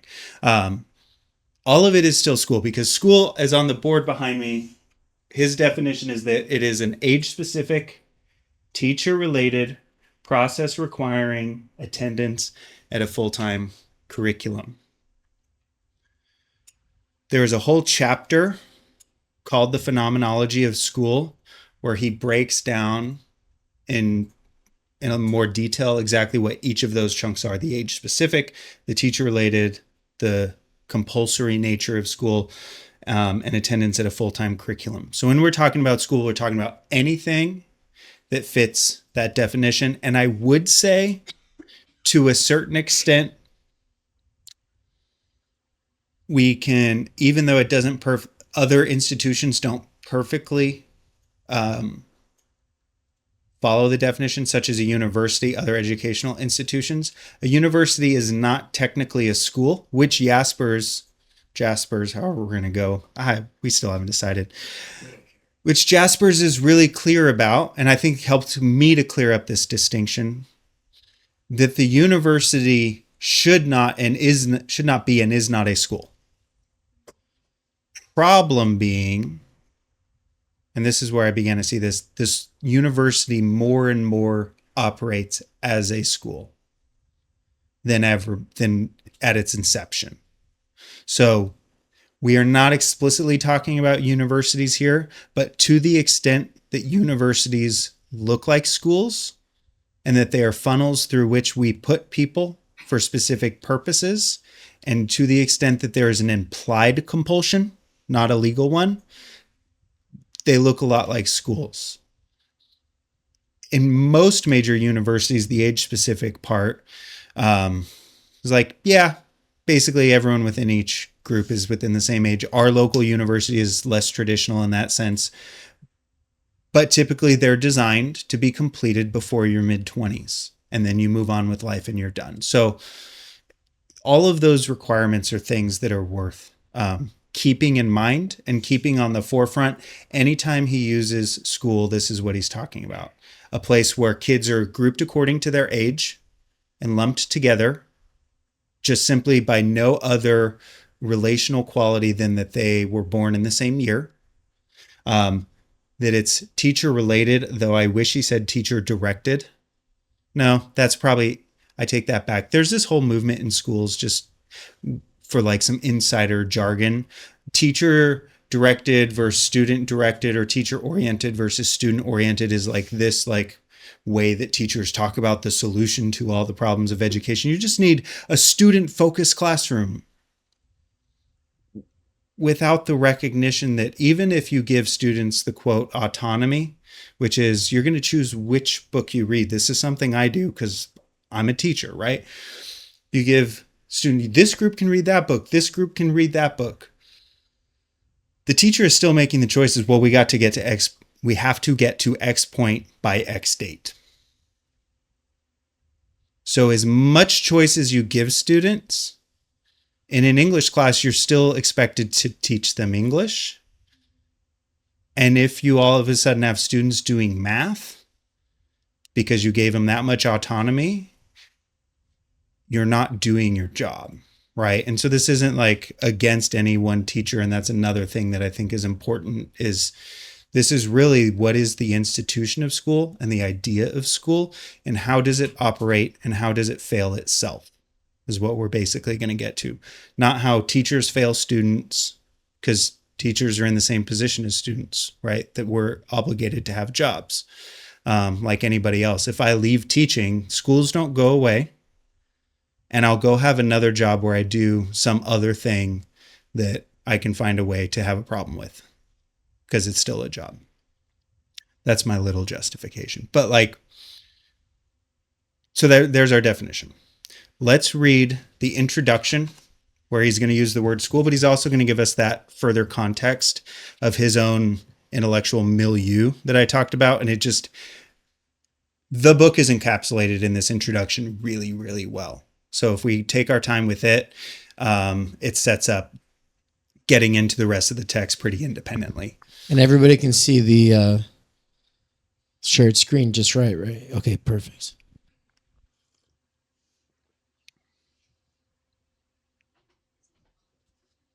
Okay. I owe my interest in public education to Everett Reimer, who I don't know much about. I know he was an affiliate in the church. Until we first met in Puerto Rico in 1958, I had never questioned the value of extending obligatory schooling to all people. Together, we have come to realize that for most men, the right to learn is curtailed by the obligation to attend school. The essays given at SciDoc and gathered in this book grew out of memoranda which I submitted to him and which we discussed during 1970, the 13th year of our dialogue. The last chapter contains my afterthoughts on a conversation with Eric Fromm on Bockenfin's Muterecht, which I've not read. A couple things that I think are just to get into that Illich background and to dig a little deeper into what he's talking about. One, in the 1950s, he was an active priest. He was originally, after completing his studies in Rome, he was sent to the Archdiocese of New York, where he was to he ended up doing work in Harlem. I think that kind of ended up being his own choice. In Harlem, there was a mass influx of Puerto Ricans, and Illich was sort of the first person to really land deep connections with the community. He became quickly and immediately beloved, and was very frustrated with the institutional church's approach to doing work within the church with immigrant communities, which usually looked for Illich like teaching them to conform more with American culture than church values, by his estimation. And so this was kind of the birth of his initial frustration, which in the end led to him not leaving the church, but stepping down from active duties as a priest. He remained a priest his whole life, but he stepped down from active duty because that gave him the ability to speak about the things he wanted to speak about without the controversy, because the controversy did lead him to a sort of what it would be basically he was summoned to the Vatican and basically given ultimatums in the dungeons of the Vatican. So it got pretty serious, and that was kind of the point where he decided that not giving up priesthood, but stepping down from active role as a priest. Anyway, so it was through this work he did with the Puerto Rican community in New York City that they eventually moved him to Puerto Rico to do some work there that involved the development of schools. Anybody who's associated with the church, it sounds like maybe a couple of you are, Bible came up, but knows that missionaries love to talk about building schools in the Protestant and the Catholic tradition. It's pretty universal. I listened to a talk about this like 2 months ago, mid preparing for this course, and I was just like, no, don't do it. Love to talk about building schools. And he admits early on in this paragraph, I was on board. Like, this made sense to me. He's highly educated. He went through a system of formal education. Although born in Europe during World War II, I don't think he attended consistent schooling through his childhood. His mother was a Hungarian Jew, so actually he was on the run through the war, though he himself was Catholic. But Everett Reimer, I guess, suggested this idea that maybe the schools are not doing what they said they're going to do. The quote I think is so valuable here is, for most men, again, he qualifies it with most, the right to learn is curtailed by the obligation to attend school. Like the idea that, going back to this idea that we just have this natural proclivity for learning. It's the last thing we need is anybody to control curiosity for us, that actually school is a hamper in the process of people learning. I wrote in my own margins, because I am a reader of Thoreau, in his essay on walking, he talks about sauntering as this mode of walking where you leave the world behind and enter into the fourth estate of existence. And so to go on a walk for the sake of a walk, basically, is curtailed. This is the analogy, is curtailed by the obligation to drive, by the creation of a mass infrastructure, which basically demands driving or being outcast, as most exemplified in Fahrenheit 451 when the uncle is arrested for being on a stroll, right? That's like the extreme. Clearly, that's not happening in the world, but it is. When I suggest to a student, hey, do you ever just go on walks? It's weird, right? Because our world is not made for a saunter. Maybe a quick walk to the grocery store, depending on your environment. If you live in a more urban environment, people will walk places, but sauntering randomly and aimlessly, gratuitously, is not so much. Learning gratuitously is curtailed by the obligation to attend school. Then he drops this acronym SciDoc, which I will sometimes refer to as SciDoc, but I will more casually just refer to his time in Cuernavaca, or at Cuernavaca. So SciDoc is on the board back here, the Center for Intercultural Documentation. It was the center after his time in Puerto Rico. He was moved to Mexico with the task to train missionaries in Spanish, basically open a Spanish language center, because he used the State Department training method, which could get a person basically fluent in a matter of weeks or months. And so because he was so proficient at this kind of training, this was a missionary training center that was open in Mexico, and they would send young, eager American missionaries to the center to learn Spanish. He developed a reputation at the center. This is still during his priest years. He hasn't formally stepped down yet. That happened late 60s. He developed a reputation for basically telling most people who came to the missionary center to go home. You have no business being a missionary. Your priorities are all perverted. And it was a very, very rigorous language program that took, like, if you're going to learn a language that fast, it was all day, every day until you had mastered it, basically. But throughout all of this, SciDoc was formed. There was originally, I can't remember the acronym now, the original institution for the training morphed into SciDoc, which after his duties as a priest were relinquished, it was opened. It remained this language training facility, but it was also opened as an experimental educational institution. Okay, which are very important for Illich, and we'll talk about what some potential qualities experimental educational institutions should have. But what we find at SciDoc, one of the qualities is that it shouldn't imitate its neighbor. So that's the first thing. As we think, because I'm personally want to think about what Theory Underground is. I think Illich is great for thinking about that, particularly deschooling and the extent to which Theory Underground is a deschooled institution, or what he'll call a convivial institution. We'll get to momentarily. But they need not operate identically. In fact, that would be to reschool it, right? What happened at SciDoc, though, I think is really cool, and there's some cool, fun approaches that he had. One of the approaches was anybody could come and teach a class. Literally no regulations. One thing he was adamantly in favor of is that certificates mean nothing, right? Like having a high school diploma, a college degree, higher learning degrees, any certification, it means nothing because it doesn't guarantee that you know what you're talking about.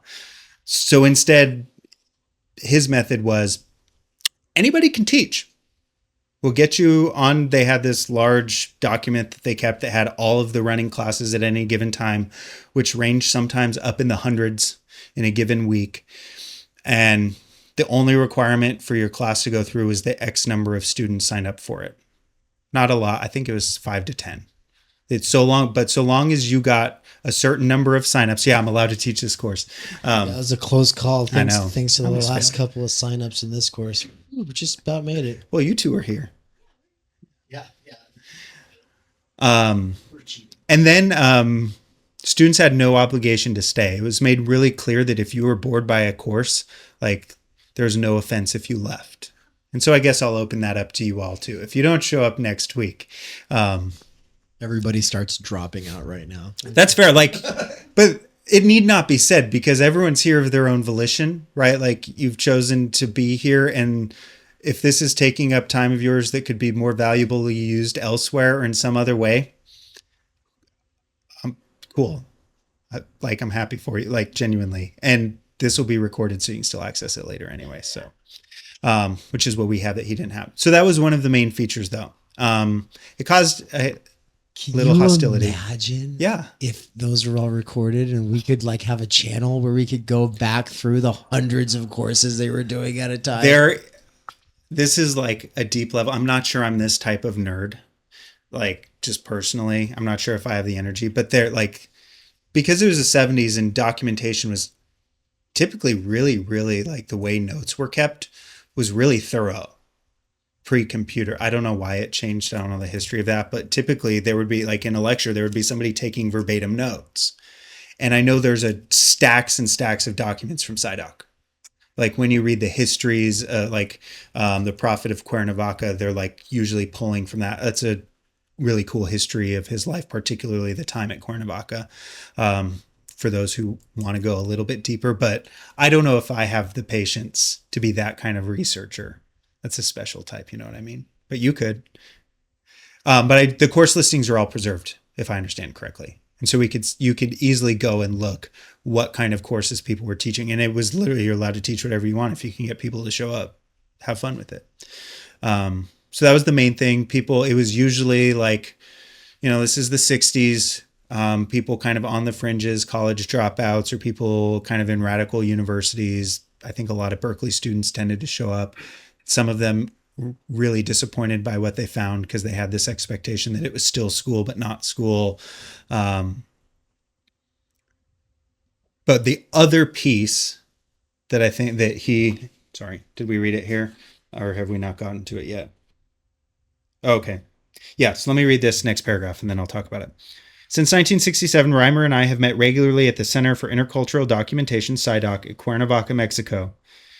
Valentin Boremans, the director of the center, also joined our dialogue and constantly urged me to set our thinking against the realities of Latin America and Africa. This book reflects her conviction that the ethos, not just the institutions of society, ought to be deschooled. I'd have to skip. I'm going to skip a whole paragraph and get back to that one in a minute. On Wednesday mornings, during the spring and summer of 1970, I submitted the various parts of this book to the participants of our SciDoc program in Cuernavaca. Dozens of them made suggestions or provided criticisms. Many will recognize their ideas in these pages, especially Paulo Freire, Peter Berger, Jose Maria Bulnes, as well as Joseph Fitzpatrick, John Holt, Angela Quintero, Layman Allen, Fred Goodman, Gerard Ladner, Didier Privito, Joel Spring, Augusto Salazar Bondi, and Dennis Sullivan. Among my critics, Paul Goodman most radically obliged me to revise my thinking.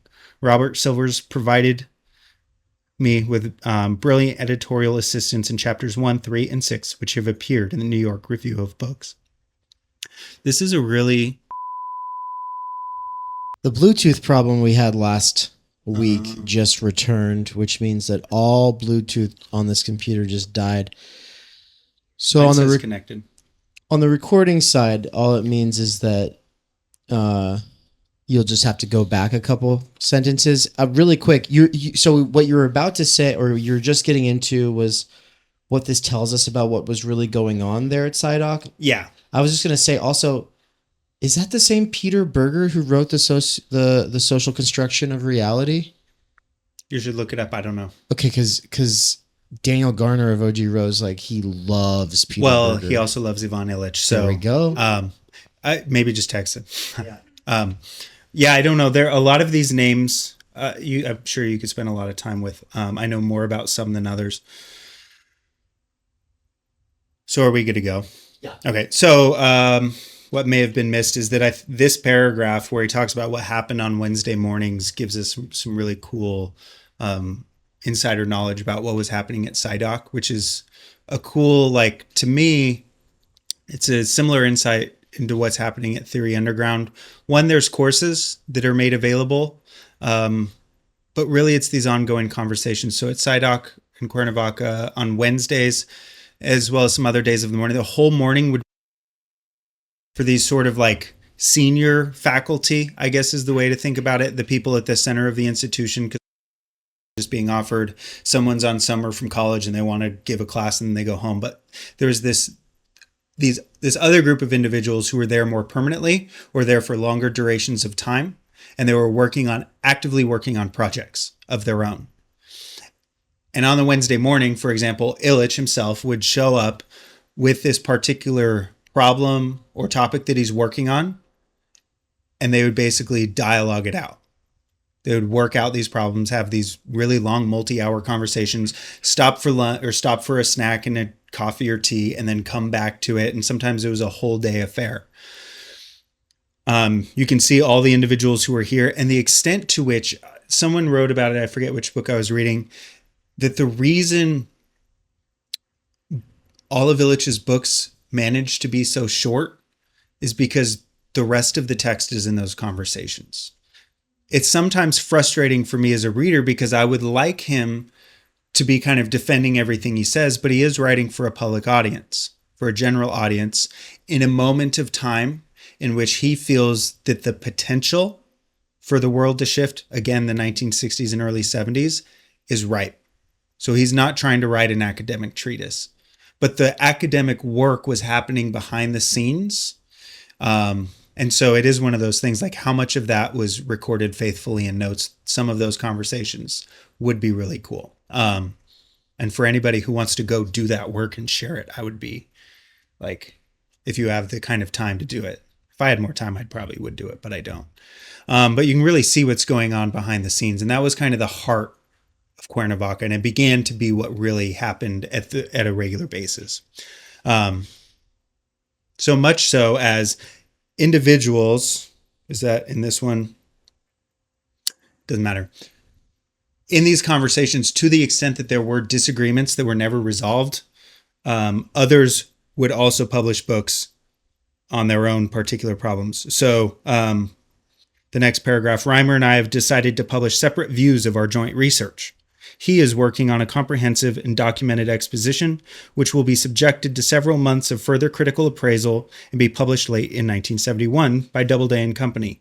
Dennis Sullivan, who acted as a secretary at the meetings between Reimer and myself, is preparing a book for publication in the spring of 1972, which will place my arguments in the context of current debate about public schooling in the United States.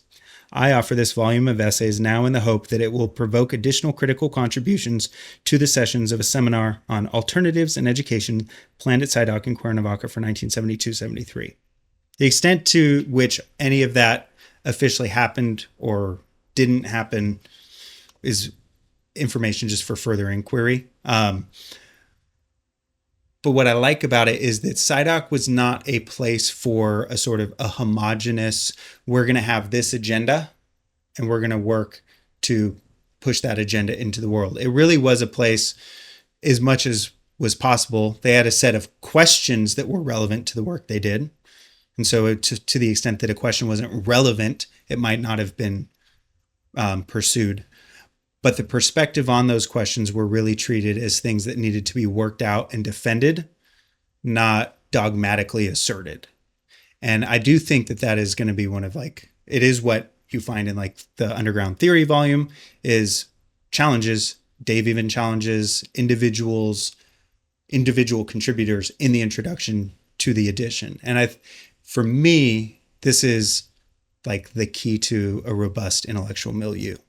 And one of the reasons why thinking about milieus a little deeper as thinking about deschooled milieus, because a lot of our milieus remain within schools and departments, and thinking about deschooled milieus and what those might mean is what a stable, active, productive milieu looks like that gets you something like The Death of the Working Class by Gores, and gets you, is that what it's called? Or The Life and Death of the Working Class? Farewell to the working. Oh, I'm thinking Life and Death of the Great American City, which I also recently read. Sounds like a great book. Which I'm also, also published during this time, but I don't think, what's her name? Who knows what I'm talking about? Doesn't matter. But those are kind of the questions that are worth thinking about, not how to imitate Cuernavaca, similarly to those, anybody who did or is interested in taking the Nick Land course. Nick Land himself, if you weren't there, just brief overview. One of the things that resonated with me in that course was that Nick Land, even though he was associated with the university, was a part of a much more robust reaction to the university that held its own conferences, and had its own thinking projects that were work, and ultimately ended in a lot of disagreements, but also productive thinking that led to things like Capitalist Realism from Mark Fisher, and other books that I do find valuable, even if I'm not stoked on Land himself, right? That the creation of that milieu, I don't have to love what they were doing to understand that things like that are valuable. And Cuernavaca is another example, operated on different principles with different questions in mind, but still trying to find a niche outside of the structure of the school that wants to funnel ideas into sort of technical, productive modes of approaching things. And to turn to now the paragraph that I skipped, starting universal education. This is where, outside of context, we get the first real statement of what this book is going to be about. Universal education through schooling is not feasible. It would be no more feasible if it were attempted by means of alternative institutions built on the style of present schools. Neither new attitudes of teachers toward their pupils, nor the proliferation of educational hardware or software in classroom or bedroom, nor finally the attempt to expand the pedagogue's responsibility until it engulfs the pupils' lifetimes will deliver universal education. The current search for new educational funnels must be reversed into the search for their institutional inverse, educational webs, which heighten the opportunity for each one to transform each moment of his living into one of learning, sharing, and caring. We hope to contribute concepts needed by those who conduct such counterfoil research on education, and also to those who seek alternatives to other established service industries.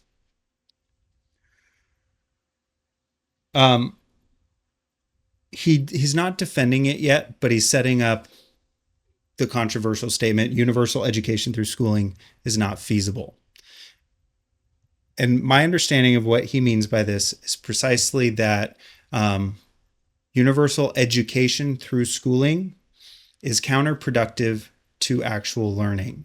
I think based on the nods I got earlier when I said like the best learning experiences I have had happened outside of school, that this is maybe less of a radical claim.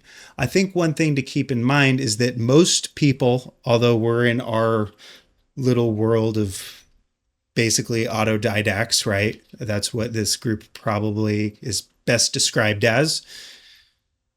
The rest of the world is a little hard to come around to on this idea. And so I think it's worth really being able to articulate it as clearly as possible what is meant by this. And if real learning is what is done, it's born of sharing, caring, curiosity, natural proclivities that happen spontaneously, which is, I think, all things we could say that apply to Illich's definition of learning, that if they happen spontaneously and due to a sense of wanting to know, to understand, or to think through, then the school naturally, by its design, not by any sinister motive, though those may exist, the school itself as a structure runs counter to that natural proclivity.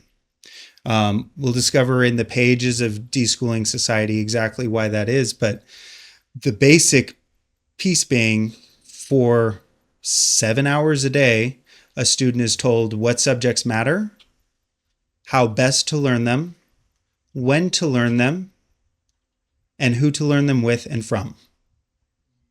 Again, our definition of school. I read in college The Scarlet Letter for a class. I was an English major. I had to take X number of American Lit classes. I think The Scarlet Letter is awesome today. I really, really was not a fan as a student, because what happened, even in a not technically a school, and I was willing to put up with it because the other things were happening in my education that were of value to me. But what happened was I was presented with this: you must learn this topic at this time in order to get this degree.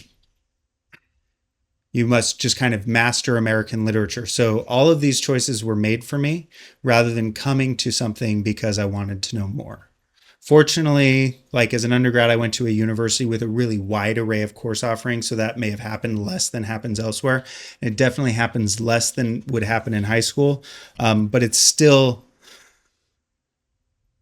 something that, like, I would much rather oftentimes just read a book on my own, or with somebody who wants to read it with me and is prepared to read it with me and is prepared to put the time into reading it with me. Or I read Moby Dick for the first time in college and we read it in like 2 weeks. And if you've read Moby Dick, it's a book worth taking 4 months to read well. So it'd be no more feasible if it were attempted by means of alternative institutions built on the style of present schools, because it's the style itself that is really the thing that impinges the learning, impinges the education. It's the style or the approach. It is not just that, okay, so I work in an alternative school, like literally Illich is writing at a time where educational institutional questions were at the forefront of national conversations. This is in the late 60s, the birth of the alternative school happens in Southern California. And it is this place where students who are struggling to be successful and achieve whatever that means were moved into different types of instructional environments, usually smaller class size, right? This is one of the hallmarks of the alternative school. a smaller school, different location, larger amount of resources and services to student number. So our school has a social worker, 3 counselors, a college and career counselor. We have a community center. Didn't exist in the 60s, but the idea was there. We have shorter days, and we're able to provide things that other schools can't, or in ways that other schools can't. But it is still a school in that students are required by law to go during certain hours of day and learn certain subjects if they want to earn the degree, which translates into students working for degree achievement rather than working for learning. And every teacher I know who really isn't burnt out on their job yet, maybe I should say that, like the teachers I know who aren't yet burnt out on their jobs, desperately don't want students to be there for degree achievement. And this is why I think this conversation really matters. It's easy to like look at teachers in the position they're in as like, oh, you're just like helping kids get degrees and it doesn't mean anything. They're just consuming information and then they're moving on and like you're holding them down, whatever. Teachers genuinely, I think, as a class, we're pretty confused about education. We typically, if you live in the United States, we're schooled either at home or probably like 90 something percent of Americans schooled in the American public education system. And so it is the natural, it is the go-to.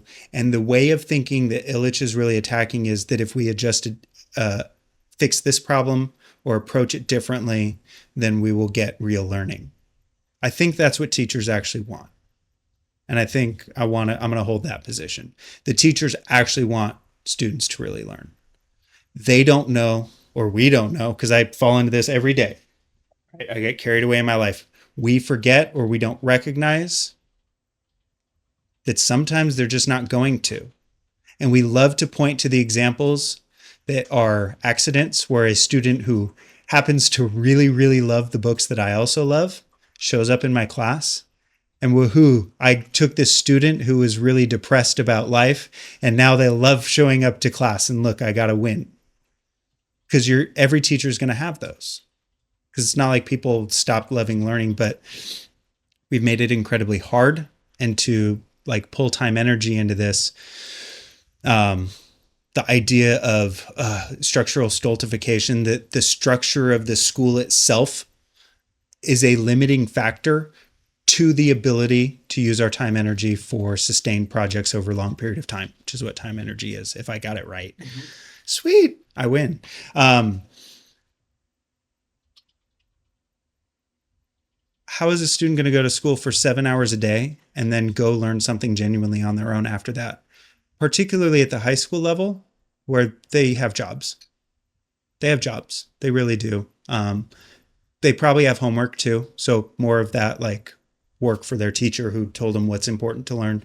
They have jobs, they have homework. And so even if, and I've caught myself saying this to students and they're like, I don't have time, Mr. Weeks. I'm like, you could just like, what book? Like just read, man, just read on your free time. You'll love it. And like, I don't have time. I'm like, how much time do you spend on TikTok every night? And then I catch myself, I'm like, that's not the, no. Because I, in the evening, find myself frequently, I put my kid to bed and the house is quiet. It's like 7:30. I don't need to be in bed for a couple of hours. And I'm like, oh, that book that's waiting for me, I'm going to go read that. And then I'd like, sometimes I won't even do that because I don't even have energy to entertain the idea, especially this week. Other times I will read it and enjoy it because I do, but it's unpredictable.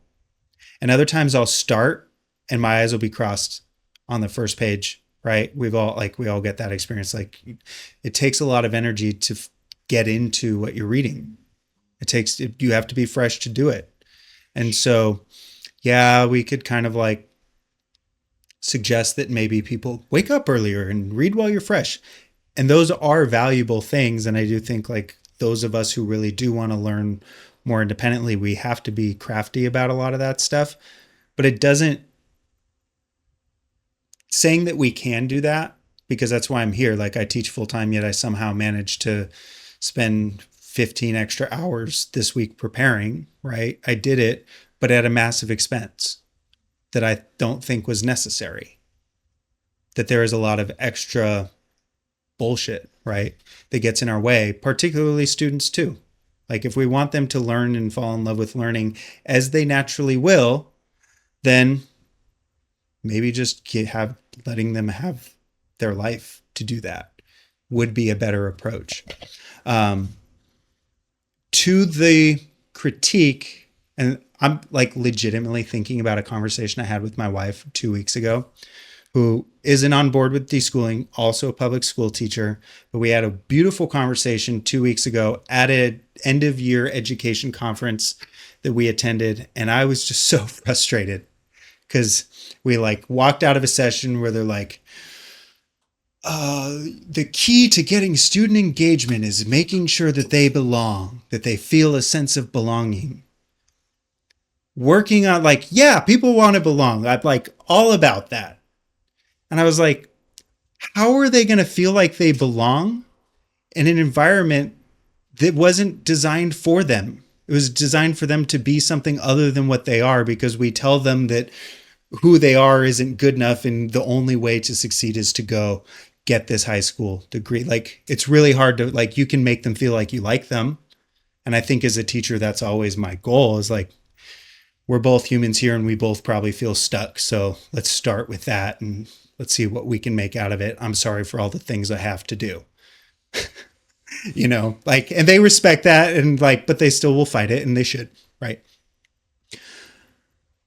But after this, my wife and I had this conversation, and I was like in the middle of like rereading a few chapters of Deschooling, and like, it's like figuring out a way to talk to people who aren't convinced. And I do think that the bigger piece is that if you ask anybody, what are like the most important learning experiences you've had in your life, it will turn into a conversation that's probably taking place outside of school, about something taking place outside of school.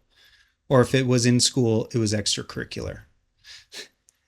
Okay, so I was at a conference last 4 days for this massive add-on curriculum, right? School districts love to have add-on curriculums with a lot of professional development. The mission statement of this particular curriculum company involves eliminating achievement gaps by making students college and career ready in a global society. That's their entire mission. And they really, really believe in what they're doing. And I wanted to just be cynical the whole time, because that is a really cynical position that they have, right? It's basically like to, I wrote it down if you guys want the actual one. Career ready in a global society, is that the intent? Close the opportunity gap by preparing all students for college and career readiness and success in a global society. And if you care to know who I'm talking about, you can probably put that in Google and you can find out. But I won't put them on blast because they're like everyone else. Again, this is actually what schools do that we find throughout deschooling societies, that what schools are really doing is they're turning education, a natural love for an immaterial process, into a commodity to be consumed. By having to earn the grade, the class is no longer about learning the material, but about proving that you deserve the grade, which is accomplishable in a lot of ways. One of the ways is actually learning and caring. But other common ways include following a series of steps, a technique for getting to the point the teacher wants you to get to. And many people who I've met who have college degrees are really good at following a series of steps to get a result, which is good training for the world we live in. Because if you live in this world, you will be more successful if you're good at being efficient and following and doing tasks well. But what ultimately happens is that school, the first encounter that young people have with the technological society that we live in, it reifies the society over and over and over again. So it's not to say that schooling isn't valuable. And I think this is the bigger realization I've had over the last little bit. It's not to say that schooling isn't valuable in our world. It is, as he talks about, the ritual process, which is the hidden curriculum. The hidden curriculum is a ritual process for bringing young people into the technological world, into our institutional framework as it is. The school is the new church, and it has way more authority over the lives of individuals than the church's institution ever did. It starts young and it lasts for a lifetime, because as soon as you do get out of high school, the next thing is to go get the next certificate, and then to be job ready, and then to continue and to be ready to work within this world. So it's hard as a teacher to say, don't care about all that stuff, because if you don't, you're not fit to even get your basic ends meet in the world we live in. Right? The only reason I'm able to get my ends meet is because I know how the world works and I can play it. Right? That I was a high school dropout. I went to an alternative school. I dropped out, disappeared, went to the beach in California, like caught a ride down to California and bummed around. And I hated school, basically for all the reasons we've been talking about. I knew that it wasn't about me learning or caring, because the things I cared about, when I asked teachers about them, they would tell me, we don't have time for that, which was an honest answer. They didn't have time for that. And it's not because the teacher didn't want to have time for that. It's because the structure of schooling itself is a place where students are compelled to learn and teachers are compelled to teach and design curriculum and make choices for what learning equals. The choices were made for what has to happen, and anything that deviates too far from that, there really isn't the time for it.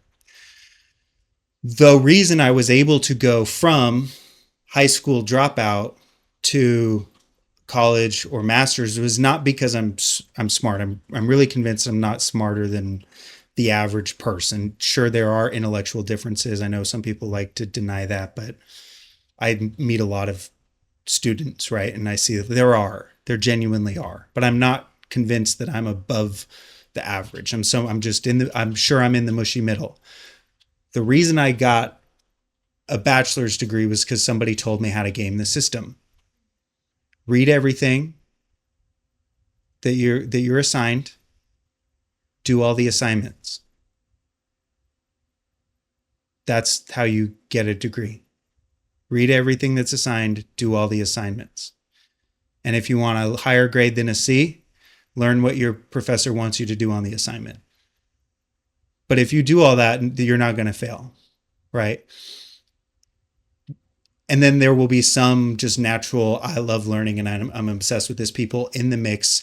That's who the university was for initially, right? But it's all been simplified into this process of consuming classes so that you can move on to the next stage.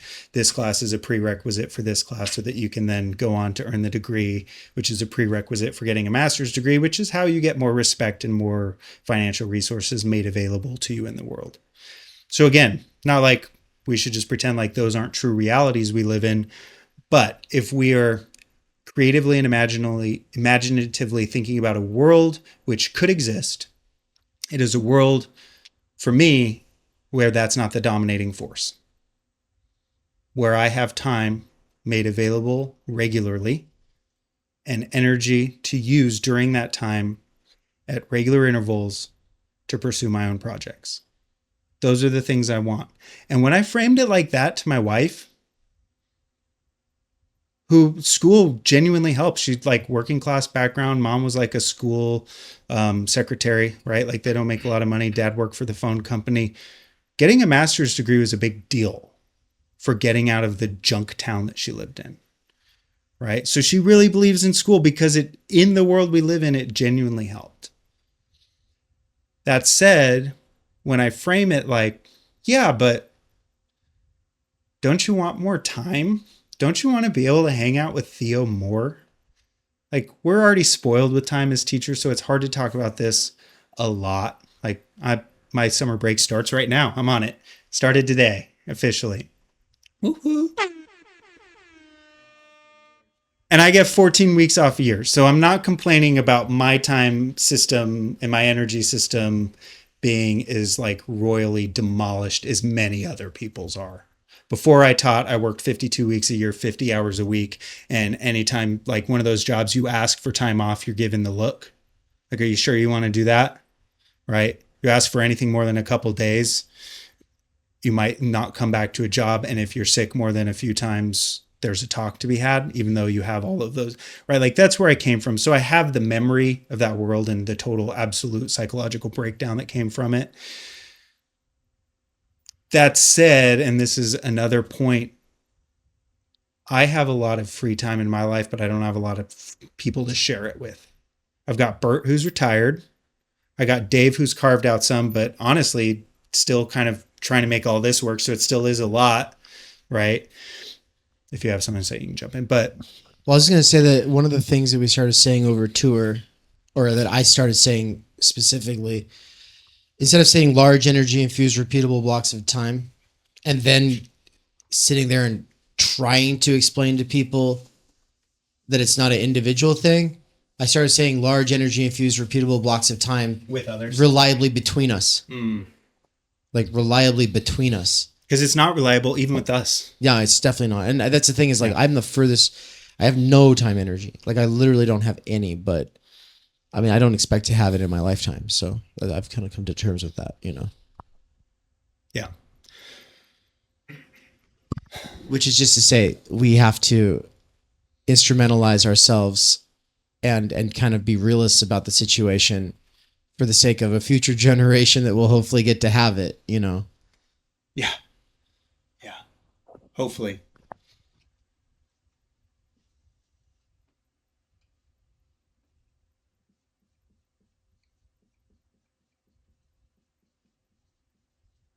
Actually, Bryan, you should hug the right side of that whiteboard, like with the line dot thing. All like, the way over there. Yeah. Yeah, actually, I saw that. Institutional You're was, right. yeah. Because earlier what you had up, Yeah, your head was couldn't chopping see. off part of it. This Yeah. is it. Sweet. Oh, We're dying. yeah. If you throw it our way, we'll refill it. Okay, I'll refill it.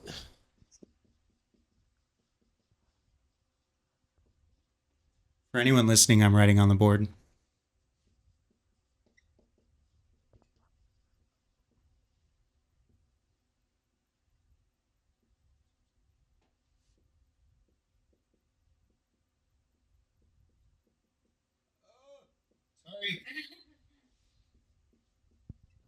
He wrote institutional spectrum, and on the right hand side it says manipulative, and on the left hand side it says convivial. Yeah, because like I said, the fun thing about doing the exegetical, like you just take a passage, you can do that all day, and I could do that all day, and I don't have all day. What I think is more important than I wanted to do it with the introduction. And I'm still going to talk about a couple of those concepts from that paragraph. But what I really want to do is set up a few concepts for fruitful reading of this text so that you can see because oftentimes, like when you read, like the problem is a first reading, you're just getting acquainted. And then on the second and third reading is where you start to see how concepts are connected. So for me, just like strategically, thinking technically, starting with some concepts so you notice them when they come up just makes the first reading a little more fruitful. But the first reading is never the last reading if it's a book worthwhile. I think we believe that around here completely. Okay, so Illich, the way he's thinking in this book is in terms of this institutional spectrum. He spends a short chapter talking about the institutional spectrum, but it puts into place everything he's talking about and everything we're going to talk about in future weeks as the different types of institutions, especially going into last week, tools for conviviality, where tools themselves and institutions merge, basically an institution being a large-scale social tool or technology. So as we think about institutions, again, he's not perfectly offering solutions, but offering new ways of thinking And he's also not offering a regressive, hey, let's just go back to medieval Europe where we had more time energy, right? Like I've seen a lot of like Facebook or Insta memes where like, it's cool and it's good knowledge to have that in like medieval England, I think it was, or maybe France, peasants worked fewer days than the modern worker, right? There were a lot of holidays given because the crown knew that if they worked them too hard, they would revolt. Somehow we've managed to design a society in which revolt is harder to do, I guess. And so it's way more acceptable to ask for a lot of work from workers. I guess the big revolts happened in sort of the labor strikes of the 19th century, where it's like, this is too much, but we've agreed 40 hours. Like many people are like 40 hours. I only have to work one job. I'm doing good. Living the American dream. It's people who work the two jobs. So we try to keep those minimal. Tangent. That said, Illich doesn't want a regressive. Let's just go back to that. Let's just go back to, like, he's not advocating like it was better when there were peasants. His way of seeing is, let's look at, and in the next couple books we'll read, let's look at periods of time when things were different so we can see what we lost and what we gained, and try to hold on to the best of what we gained without losing what we lost, or bring back what we lost, or have some new version of what we lost, is the best way that he has, especially in Deschooling, of thinking through this.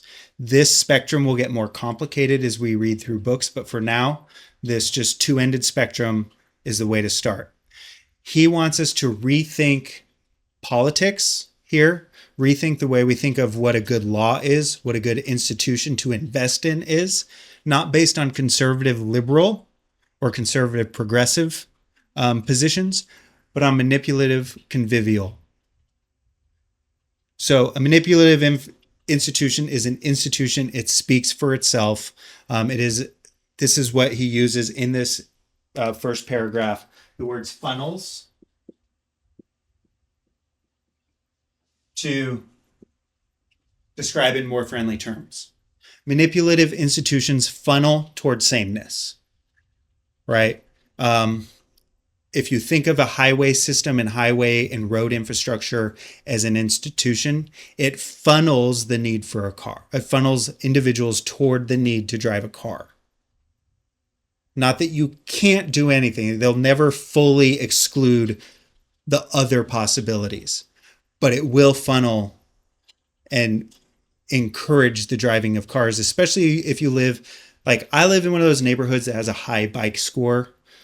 We're near the university. There's a river and a green belt. So that's pretty good. The majority of people in urban environments live on like a busy road. If you want to go ride your bike on it, like it's noisy and annoying and you're constantly going up and down curb cuts. There's no bike lanes, or you're riding in the road and risking your own life. So only crazy people like me are going to do that. And I even avoid those roads as much as possible. So the people who want to go, you just shouldn't drive your car because like you're killing the earth. It's like, no, but the world is designed for driving cars. How can I not? That's kind of the bigger point. Same with schools. Hey, I want to learn about this new thing. Oh, you should go enroll in that class at the local university or whatever. It's like, no, but do you want to learn it with me? No, but that's not how the world is designed. You can enroll in that class. It becomes an official thing. And then you can also say, I took a class, I earned a credit, and I learned Spanish, right? Not to say you shouldn't do that. The point is that these institutions present themselves as the only option, the only and the best option, not an option among others. Because I do actually want to learn Greek, and I do think I'm going to enroll in a class at a local university for classical Greek, because I don't have anybody to learn that with. And I just want an expert to get me there fast. I think that's worth my time. But there are other options, right, that I could take. But nonetheless. So manipulative institutions present themselves as the only, the best, and the all-time unquestionable way of doing a thing. Okay. Convivial, if we just look at the definition, is cheerful, friendly, jovial. Those are the like you do. This was literally from a basic like Google search for definitions. Cheerful, friendly, jovial. These are institutions which support human to human interactions above anything else. So they're not going to be certificate driven. They're not going to be funneling toward another thing. They're not going to treat themselves as universal as the thing that everyone must do. Okay. And these are the kind of when we think of what deschooling means, it doesn't mean getting rid of school and just not paying attention to education at all anymore. Like, nah, that's just on each individual. Because if that were what he were proposing, one, nobody's ever going to get into that. And two, it doesn't seem like it has anything to do with the world I want to live in. It's not universal. Webs are not universal. There are going to be particularly localized places for whatever activity it is that is happening to happen. So, for example, a library is a classic convivial institution, right? Because you can go there or you can not go there. If you want to read a book, you can go get one. If you don't have money for that book, cool, you don't need it. If you want to hang out and not read a book, but just chill, you can do that at the library. A lot of libraries are beautiful buildings, so you can also just congregate. Ours is ugly, but a lot of them are beautiful buildings. So theoretically, the most convivial of libraries would also just be a public space for open dialogue, right? So this is, but it's not presenting itself as like, if you want a book, you have to come here. Anybody else is our competition. They're just like, nope, we're just available. Just available. Sometimes you want to own a book, and so you can go elsewhere to procure a book for your own library at home. And there's no competition there for that particular thing. So a convivial institution is going to be an institution which just makes itself available at the perfect. He thinks of this as a spectrum because, one, there's no perfect. We can think of the ideal, but that doesn't exist. And we should be thinking of where they fall. Particularly, this is the only book he talks about policy choices I know of. But if we're thinking about actual policies, part of the analysis of whether or not that's a good policy on these terms is where it falls on the convivial scale. And he argues that we should preference this over right-left politics because some right institutions are convivial and some are manipulative, and some left institutions are convivial and some are manipulative, right? The library being the like quintessential like liberal institution, right? Very convivial. The church is also typically a more convivial institution, which is associated more so with conservatism. It's very convivial, particularly in a society in which religious participation is not made mandatory. Okay. And this is kind of the crux for his proposal in this book, which is worth thinking about. He wants the institutionalization of the school as the sole educational religion in the way that the United States made it illegal for the state to make any decisions in an individual's life in regard to religion and religious practice. So not that we should completely demolish schools, not that there should be, I took it down, not that there should be no places in the world where people go through teacher-directed curriculum. Welcome, that's what we're doing here, sorry. But precisely that those institutions aren't compelled, because the compelling of that is actually the problem, because it's asking someone to be there who's not interested in the learning that's taking place. So basically, removing the requirement by law for anybody to participate in any educational institution is what deschooling actually means, with the same robust investment in convivial educational institutions, which is the hard sell, I think. Because and I'm the first to admit it, it's still a hard sell for me, because what investing in public schools does is it provides social stability, social predictability, it reinforces and reifies what exists. And so the decision makers who make those decisions are going to be invested in keeping things the way they are. Those are realities. If you look at state constitutions, like our state constitution says that the verbiage is something like the funding of public education being required for the functioning of a republic is in our state constitution. That doesn't necessarily imply compulsory education, but it does. Or it doesn't explicitly state it, but it implies it. It implies that we should make everybody get educated. Because at the convivial end, it means that we're not making education happen. It's simply allowing people to express their natural proclivity when they have a natural proclivity to learn. That's that legibility thing. I know that's like hiding in the background because you Always. have Next seeing week. like a state on there. Yeah. Yeah. So we'll talk Scott next week. Because we're going to go back into the birth of modernity next week and legibility and stuff. I guess this is the bigger context pieces that I wanted to get out there for maybe more fruitfully reading Illich. I've dropped a few of them. So he's going to use these terms like, can they see the bottom of this screen? I just want like these terms to be available. I don't think I'm going to read any more of the text since we're already close to noon. I don't want to rush through, but I also don't. I will be here all day if I keep going. So we have. Oh, here.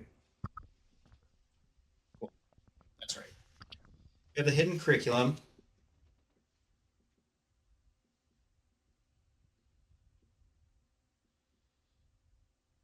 So if school's based on a curriculum, you're learning a set number of things.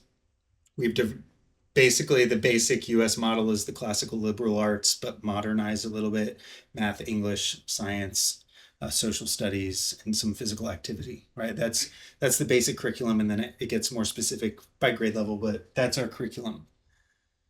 The idea of the hidden curriculum is that underneath all of this is this other thing that students are actually learning, and that what they're actually learning is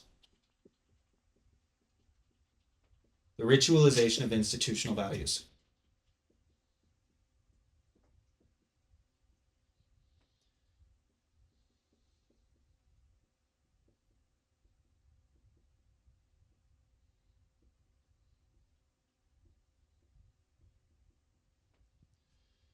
Institutional value. Okay, so the ritualization of institutional values. The school, by requiring you to attend every day, requires you to go through a series of steps every day where it becomes norm and feels normal. Never once until I was like 16 did I think it was weird to go to school. Because that's what we all do. It's just the ritual of growing up.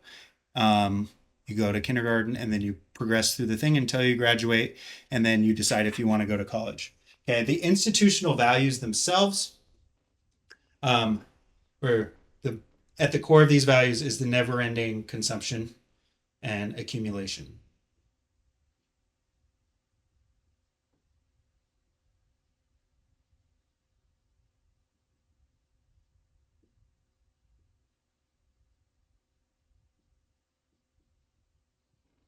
Illich basically sees, like, he draws the word. I don't know to what extent he read the Consumer Society, but the language of the Consumer Society appears in Deschooling to a certain extent. Baudrillard?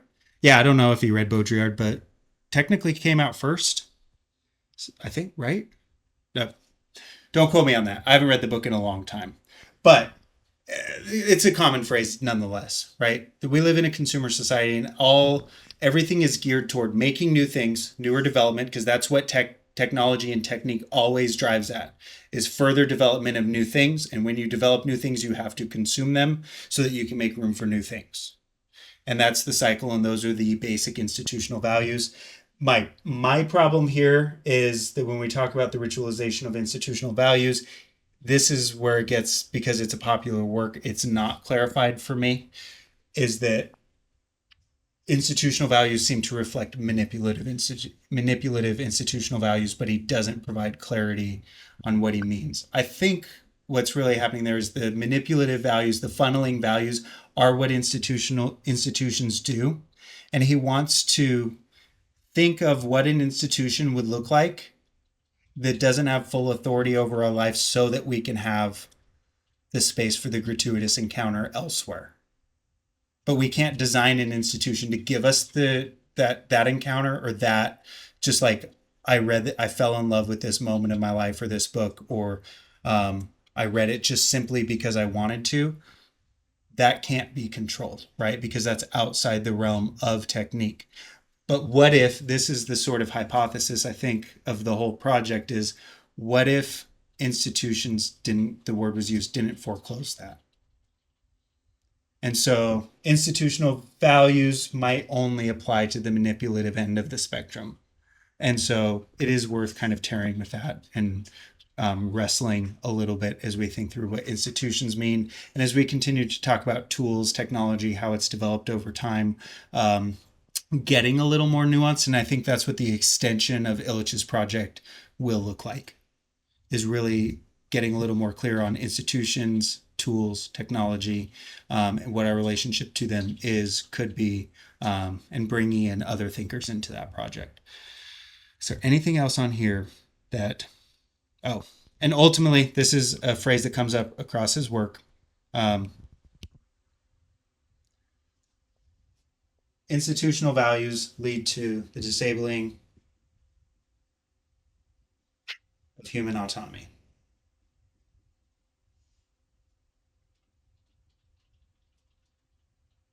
So he'll talk about elsewhere disabling professions, these professions that basically disable us, take away our ability to make autonomous choices for our own life, partially because they strip us of time, energy, and the ability to really repeatedly do anything meaningful. And so that's what we're going to get there. I'm going to pause while I collect my thoughts, make sure I haven't missed anything important, to open it up to you guys to comment, question. And then I'll determine whether or not we're just going to go home. Because I'm in charge. Apparently I am, though.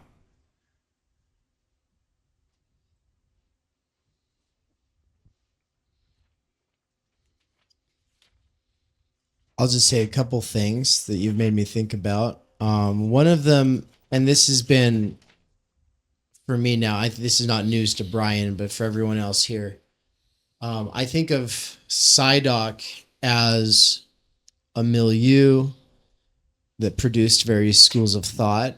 Andre Gorz is a particular school of thought, right? Paulo Freire is an actual school of thought. Like, they open up entire discourses. And so like a real rich, robust, dynamic milieu is capable of producing individuals who are not individuals, but are actually like part of this bigger conversation that itself spawns, like these generative discourses. And so Psydoc is what I think of as one counter tendency to CCRU. And so when we're thinking about Theory Underground as an emergent milieu within the theory scene that is pro-human in terms of being, and we could be pro-human while still being post or transhuman. Like it depends on how we define the human. A lot of people are. Yeah. How do we define these things? But what we mean, obviously, is that we're for people being able to cultivate their higher human capacities. That's what we're about. And those higher human capacities involve being able to build meaningful relationships and being able to autonomously take on meaningful projects that are passion-driven, not profit-driven. Now, can those two things overlap? In some cases, maybe. But obviously, generally, for the most part, no, that does not happen. So Psydoc is... We sort of framed it as like the counter to CCRU in the trailer or the course promo that Bryan and I wrote together. We spent 6 months just not knowing how to market this course, knowing that not a lot of people were into Illich, and being like, how do we even communicate the importance of this? And then when we finally came down to like, oh, let's write something together, we sort of mind melded and we were finishing each other's sentences. And if you watch that trailer or that course promo, it's what came out of, our efforts there to try to like contextualize it. And so, yeah, setting Illich up as the institutional thinker who gets bypassed as people go towards Habermas or Foucault, or as the critical pedagogist who gets bypassed as people go towards Freire or Hooke or Giro. That's a important way of kind of setting him up is in juxtaposition to these other influential thinkers. But also, yeah, we are kind of thinking Illich versus Land, even though we're never going to go deep into that rabbit hole here. But it is kind of just like Theory Underground just did Land. Now we're doing Illich. A lot of you haven't seen the Intro to Land stuff. I would like to just say, like, it's available to you. If you're in this course, if you want to go through that playlist, I'll just make it available to you all. And I don't think we need to overthink it too much right now, because this is like for now, we really want to focus on giving Illich his own treatment on his own terms. We don't have to sit here and run him against these others. But that's kind of in the background. I just wanted to emphasize that. Yeah, I mean, I would be like tickled if there's either somebody here now or somebody who takes this course at some point who's really, really thinking and reading deeply in emergent technologies. Because that's something that I'm still like, it's so overwhelming. Sometimes I can only do so much in a given period of time without just like taking a step. But some people are just genuinely, that's all they read and want to know about is where we're going and what's most likely. And if there were somebody who's already doing that work and then were to take Illich and bring him into that conversation, and I really would like to see that done, especially if they're willing to go do the Land reading and all of that. Like because I doubt Mikey's probably going to come read Illich and I might not go read Land. So like that bridge, right, is needed. Nance is the bridge. There we go. Yeah, I liked him. My camera's borked right now, but I think like Illich, when he's talking about gratuity, it's a different way to talk about expenditure, and expenditure that almost becomes like an anti-value. And I think that's kind of the angle that excites me the most is like, no, this does open up an avenue to talk about value, but that value that's not instrumentalized, like this convivial quality of the expenditure. It's exciting. I love it. Okay.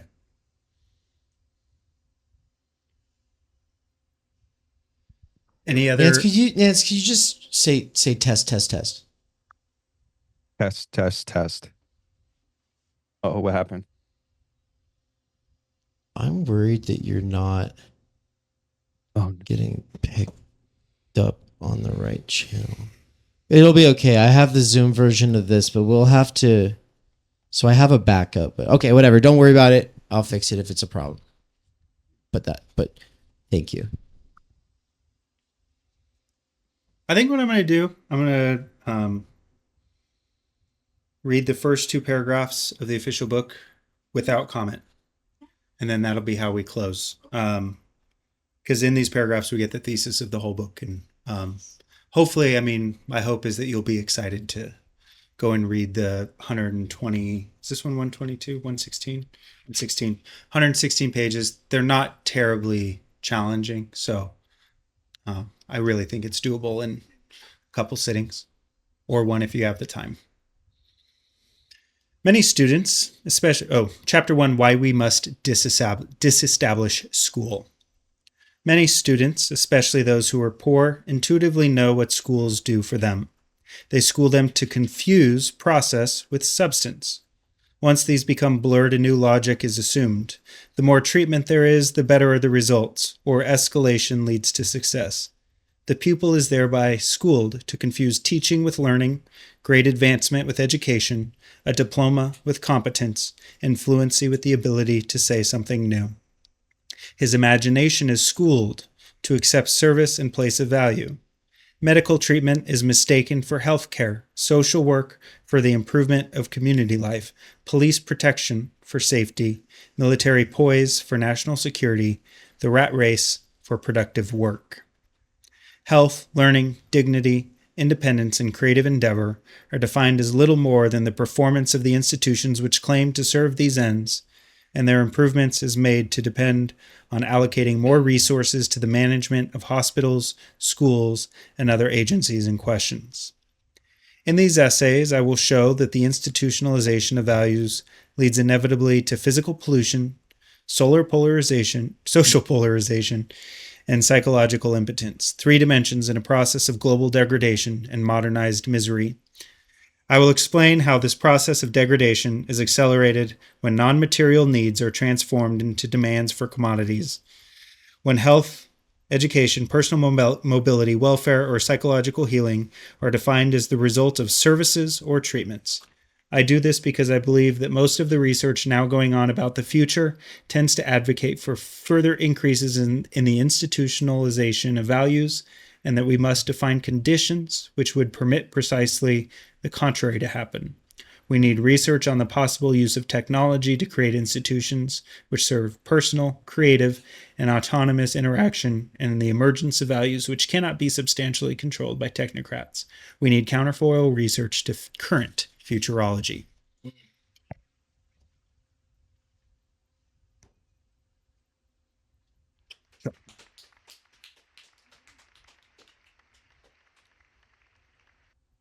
So there's a million things I didn't say that I wanted to say. I'm going to add 2 footnotes. Yeah. I failed, but we told you guys, we don't know how long this will go. I'm going to do it quickly because I do want to go see Theo. But first, so Illich is going to recommend educards. He basically, which is basic idea, like we spend X amount of dollars on public education right now. What if we just gave that money to people to spend on education how they please? Go find their own education for themselves. That way, if you're not interested in learning when you're younger because you're confused and adolescent and hormones are everywhere, it's still there when you're older. And maybe we can even subsidize that for people who are most likely to be in that position to get stuck with work at a young age. So that's part of it. I did the math. If I found good stats, I'm willing to be corrected on this. Currently, the U.S. spends $927 billion per year on education. It's a lot of money. That equals to $2,500 per person. Imagine that instead of having to go to school for 12 years of life, and that's where all that money was focused, as not 12, 18 years of life, all that money is focused on 18 years of life. Instead of that money was distributed every year for all individuals, and you just got your balance increased $2,500 every year to go use as you please. Who wouldn't like that? Like when I pitched this one to my wife, she's like, yeah, but when will people learn to read? I was like, let's forget about that one. Like that is a real technical difficulty, which we can entertain as long as you guys want. But imagine, I would absolutely use every cent of that and have so much fun with it. So there's that. Go. I would happily take every cent of that. So, yeah. So would Mikey. Well, so we would all be teachers. mutually supporting through it too. Exactly. Yeah. So maybe that's like a cooler idea than, damn, I lost the acronym, UBI, right? It's maybe a little more specific than UBI, a little less politically controversial, but it does mean stripping all the money away from public schools. So that's the real good luck. I'm a realist about this, but I want to entertain the ideas. The second thing, to the point. Yeah, but people can't learn on their own. I mean, that is a response. People don't learn on their own. What about really hard things to learn and master? Language or things like that. I just wanted to look up this doctor's name, but I'm not finding my note. Okay, I'm not going to find the name. That's okay. But there's this type and hole in the wall experiment. No, it's not in the book. I was looking at my own marginal notes. Hole in the wall experiments. These researchers in New Delhi put together this experiment. They realized that they shared a wall with a slum in New Delhi, and they put a hole in the wall with, I think they used like some one-way glass or mirror, and they put a computer in this room, and then they just watched what would happen. What happened, it's actually not surprising, but if you're used to thinking that you have to be taught how to use things, it is surprising that kids and people just passing by got curious and poke at it and they touch it. And over a course of time, way less than you'd think, days, weeks, kids developed like it was hooked to the internet. They developed proficiency in using this computer. They created their own language to talk about what they were seeing because nobody helped them with anything. They had their own name for the cursor, their own name for what was going on. They got on the internet, they showed each other how to use it, and they were surfing the web like pros and using it. And I think I read somewhere that even some of them had gotten into the code to look at what was going on. And so this idea that people can't learn or won't learn, it's like, well, yeah, but if you never give them an opportunity, that seems like quite that you need to defend that statement just as much as anyone needs to defend the statement that they will learn, right? If you're going to claim people will learn on their own, some evidence probably is helpful. That is one pretty awesome piece of evidence, right? Our own lives are often full of anecdotal evidence for sure. But I think it's also worth demanding that people prove that it can't happen too. Because that is the assumption that you need to be taught in order to learn well.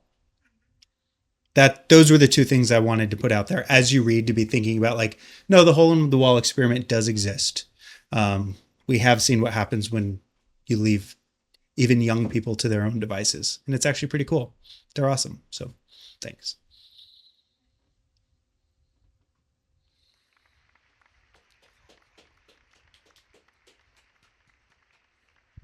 I don't know what Could happened to think the sound. we Yeah. have time. Sure. Yeah, go for it.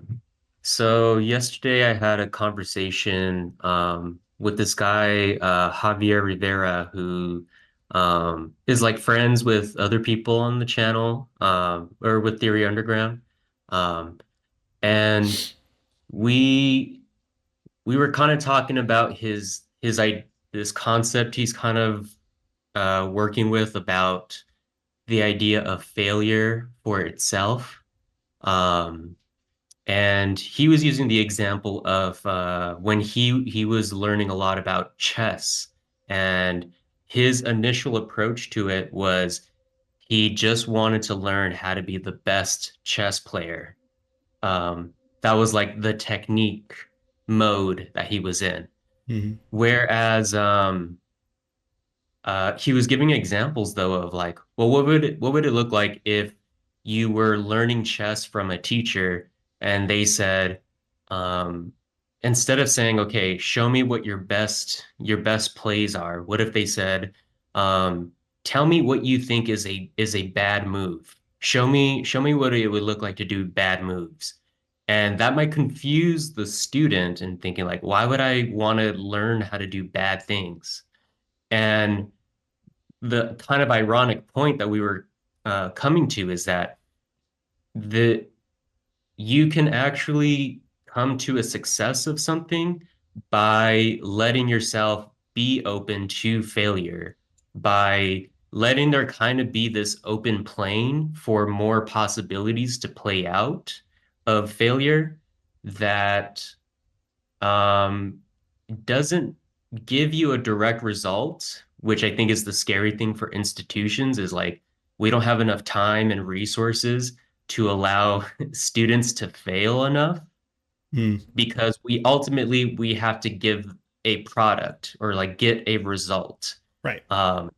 And so it's interesting then of, okay, maybe if there is actual learning to be done through failure, to like kind of embrace failure, it's tricky to then think about how does an institution adopt that as a method. And I think that's maybe an exciting thing to explore with Illich. Yeah, I agree. I think maybe it's not even like adopting failure as a method, but is just a real option because it's inevitable, right? Like you don't have to like lead someone to failure. We're going to fail, right? Like even with this course 2 weeks ago, I texted Dave. I was like, what would happen if I backed out right now? Because I might fail, right? And failure, like doing anything worth doing, it's an old truism, right? It's like worth risking failure for. And, or even in writing, anybody who writes knows that everything you write is a failure. And to your point, within an institutional school setting, we don't have a lot of time to let kids wrestle with the failure. We got to show them how to get it from failure to good really fast, rather than just to sit with like, I don't know why this isn't working. I keep coming up against the same thing. And whereas I think a more convivial institution would be like, welcome, come just work it out. Like there are like, if writing's the example, in most major cities in the United States, there are like creative writing places. In Boise, it's called The Cabin. In Seattle, it's called the Richard Hugo House. There's like the Y or whatever it's called in New York City, where you can go and you can work with a real writer and you can work on writing with them, like creative writing, because that's my background. And you can take as long as you want. I knew people who just kind of like lived in those for a few years working on a novel. You can never get that even in a creative writing like MFA program, because you're still like, not to say those aren't valuable, but like you're getting different approaches to like, and some people just need that. Like I'm going to spend 5 years and I'm just going to keep coming here and workshopping this with people or have a friend group to do it with. So yeah, it's a great point. Just kind of wanted to bounce off of that really quick. One of the things that we, when I had worked in community services, one of the things that we talked about in like case management was that people had the right to failure. So like, even if like, we would do these things where we come up with goals and like, work with people on whatever it is that they define for themselves that they want to work on as part of the recovery process. It was a Department of Mental Health program. But one of the things that might have been kind of a way of trying to combat the institutionalization that we had all kind of come up with in school was this idea of like right to failure. And it's actually something that we did talk about in our trainings in that kind of like recovery kind of milieu. So I think that's sort of interesting. And the other thing I wanted to think about too is just, how this idea of like deschooling institutions, and, Illich mentions like early on that kind of idea of deschooling, society. I mean, it's in the title, right? But from my experience working in that field, it was this kind of fascinating clash between like homegrown kind of recovery movements versus like what is generally accepted by like the state institutions that I ended up working for, and as to like what recovery could be and what could be defined as. And it's just kind of interesting because I've had this interaction stuck in my head for a little while. The CEO of the company I worked for, kind of going at this person who's experiencing a lot of psychological issues, but had developed a community of his own. Like they had their own home, he had a group of friends, like, and as an alternative to things like hospitalizations, they were actually running this house to try and bring people in to, help them recover in a way outside of those institutions. And just remember the reaction that the person that employed me had to that was one of just kind of like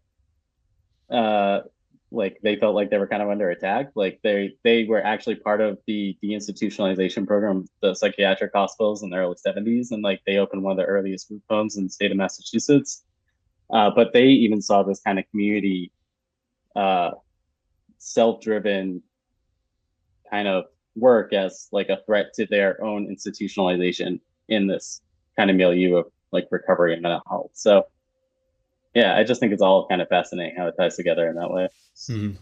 Yeah, I think one of the bigger points for deschooling society is like deschooling itself, whatever that we decide that means, can't happen in isolation. That's impossible. Really, it's like a shift in the way everything is organized. And school is simply the target because it, one, is obvious, and two, because it's the thing that the young experience first, that you experience first in life. So it's more essential as like a starting place. But yeah, every single institution and all institutional thinking, if that's not part of the whole way of thinking about this, it's failed from the beginning.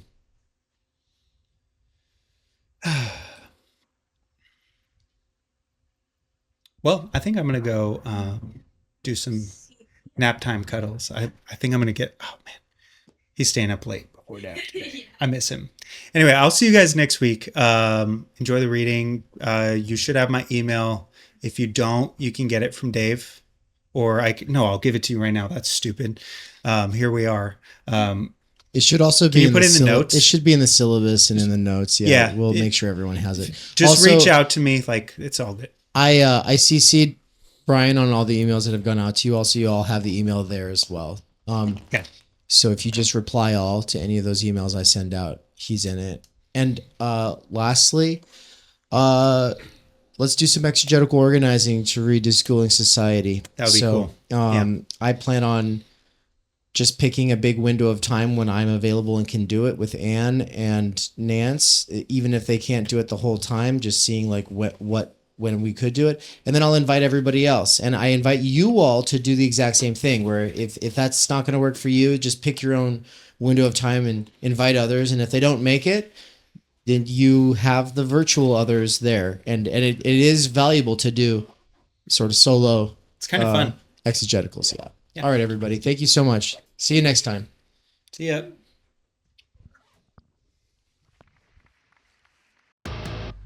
We cannot do direct revolution, but the only way to lay the foundation for it is to do what you are doing to move the underground. It's a theoretically correct title.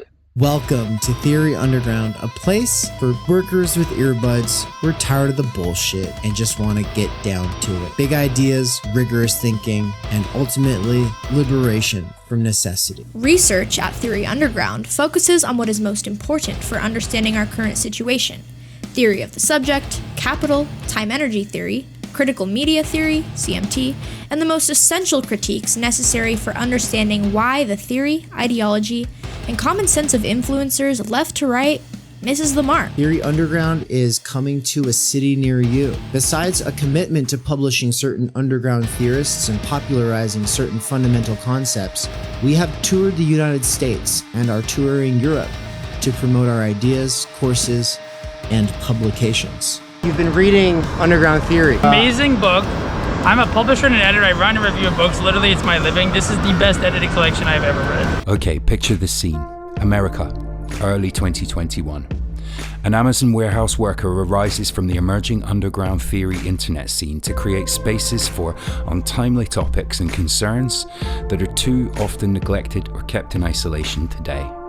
Joined by a revolving cast of underground theorists, academics, and critics, he establishes what will become Theory Underground, a teaching, research, and publishing platform by and for working-class intellectuals, autodidacts, and academics who want to do more than they're able to do within the confines of academia.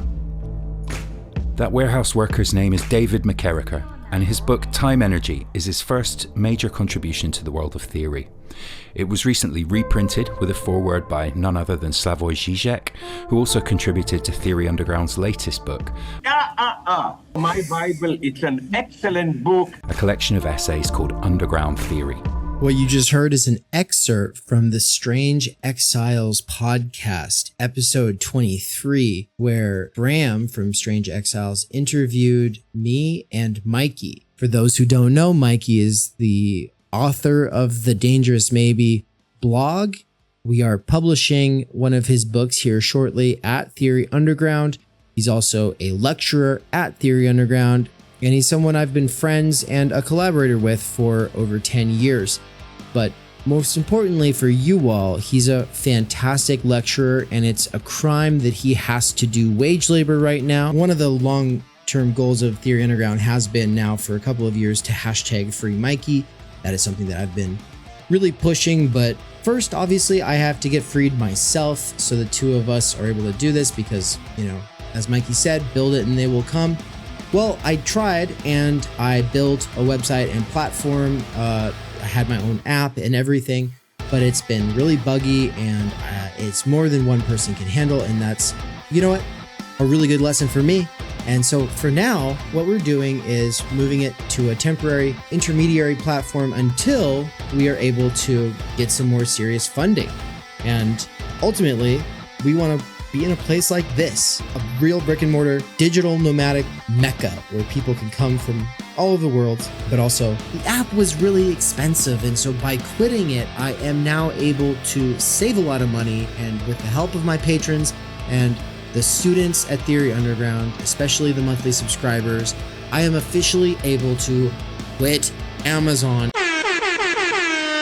and do Theory Underground full time. So thank you so much, everybody. This is one huge step forward. With that said, several subscribers did not migrate from the now defunct app to the new setup, and I'm guaranteed to lose people over time. So please, if you want to get involved, become a subscriber. If you're not even sure what this is all about but are just curious, then I've added Tier 0 and Tier 1 for very basic kinds of access to what we are doing behind the scenes. If you don't have any time or energy to get involved, but you do have some money to help support this project from afar, then please check out the Patreon. My patrons over at Patreon make the podcast and public YouTube possible. Thank you. As for once-in-a-lifetime events, check out the new poster for the American Idiots Theory Underground European Book Tour. Paris, Brussels, Berlin, Vienna, Linz, Krakow, Glasgow, London, and Oxford from April 27th to May 25th, 2024. 2 events are already fully booked out. Save a seat at an event by getting in contact with us ASAP. Finally, the call for proposals to our conference in Mexico. What's up, everybody? TUCon 2024 update here. It's not happening in Mexico anymore, but it is still happening on October 24th through the 27th. The change was made because a lot of the people that wanted to attend and that were expected to attend said they could probably afford to travel if they had more time advance notice. So save up for June 2025. If you have to choose, right? Because this one that is happening this year is happening physically in Boise, Idaho, because we have a lot of collaborators and fellow travelers and co-instructors there. But you can attend virtually for this one. You won't be able to attend virtually next year. So yeah, if you have to choose, attend physically in 2025. The call for proposals already happened. The writing workshop for proposals already happened. You can still get the links to both of those. Just shoot us a message and ask for those links. We'll get you those. And the form goes live on June 1st, and the deadline is June 15th. So if you're attending physically, let me know ASAP. Get in on it. All right. Finally, last little thing here is to say thank you so much to my patrons over at Patreon. The Patreon is for people who are too busy to be students or subscribers at Theory Underground, but who want to see more of this free content on the podcast and YouTube channel for Theory Underground. You are the ones who see something of value in the free content being made available here, and you want to see more of it. Your patron pledges at Patreon are a real motivator for me, so thank you so much. Especially thanks to Marilyn Lawrence, Bert Vanderkar, Carl Vanderlip, Nikolai, Sahil Kumar, Zuxandra, Darian Large, Tyler Murphy, Max Mackin, Al, Algeri, Ben Rosenblum, Atlantic Airlines, Lewis, Matt Payne, Neil C., Simon Condon, Yiz, and Schwabkinson. Thank you.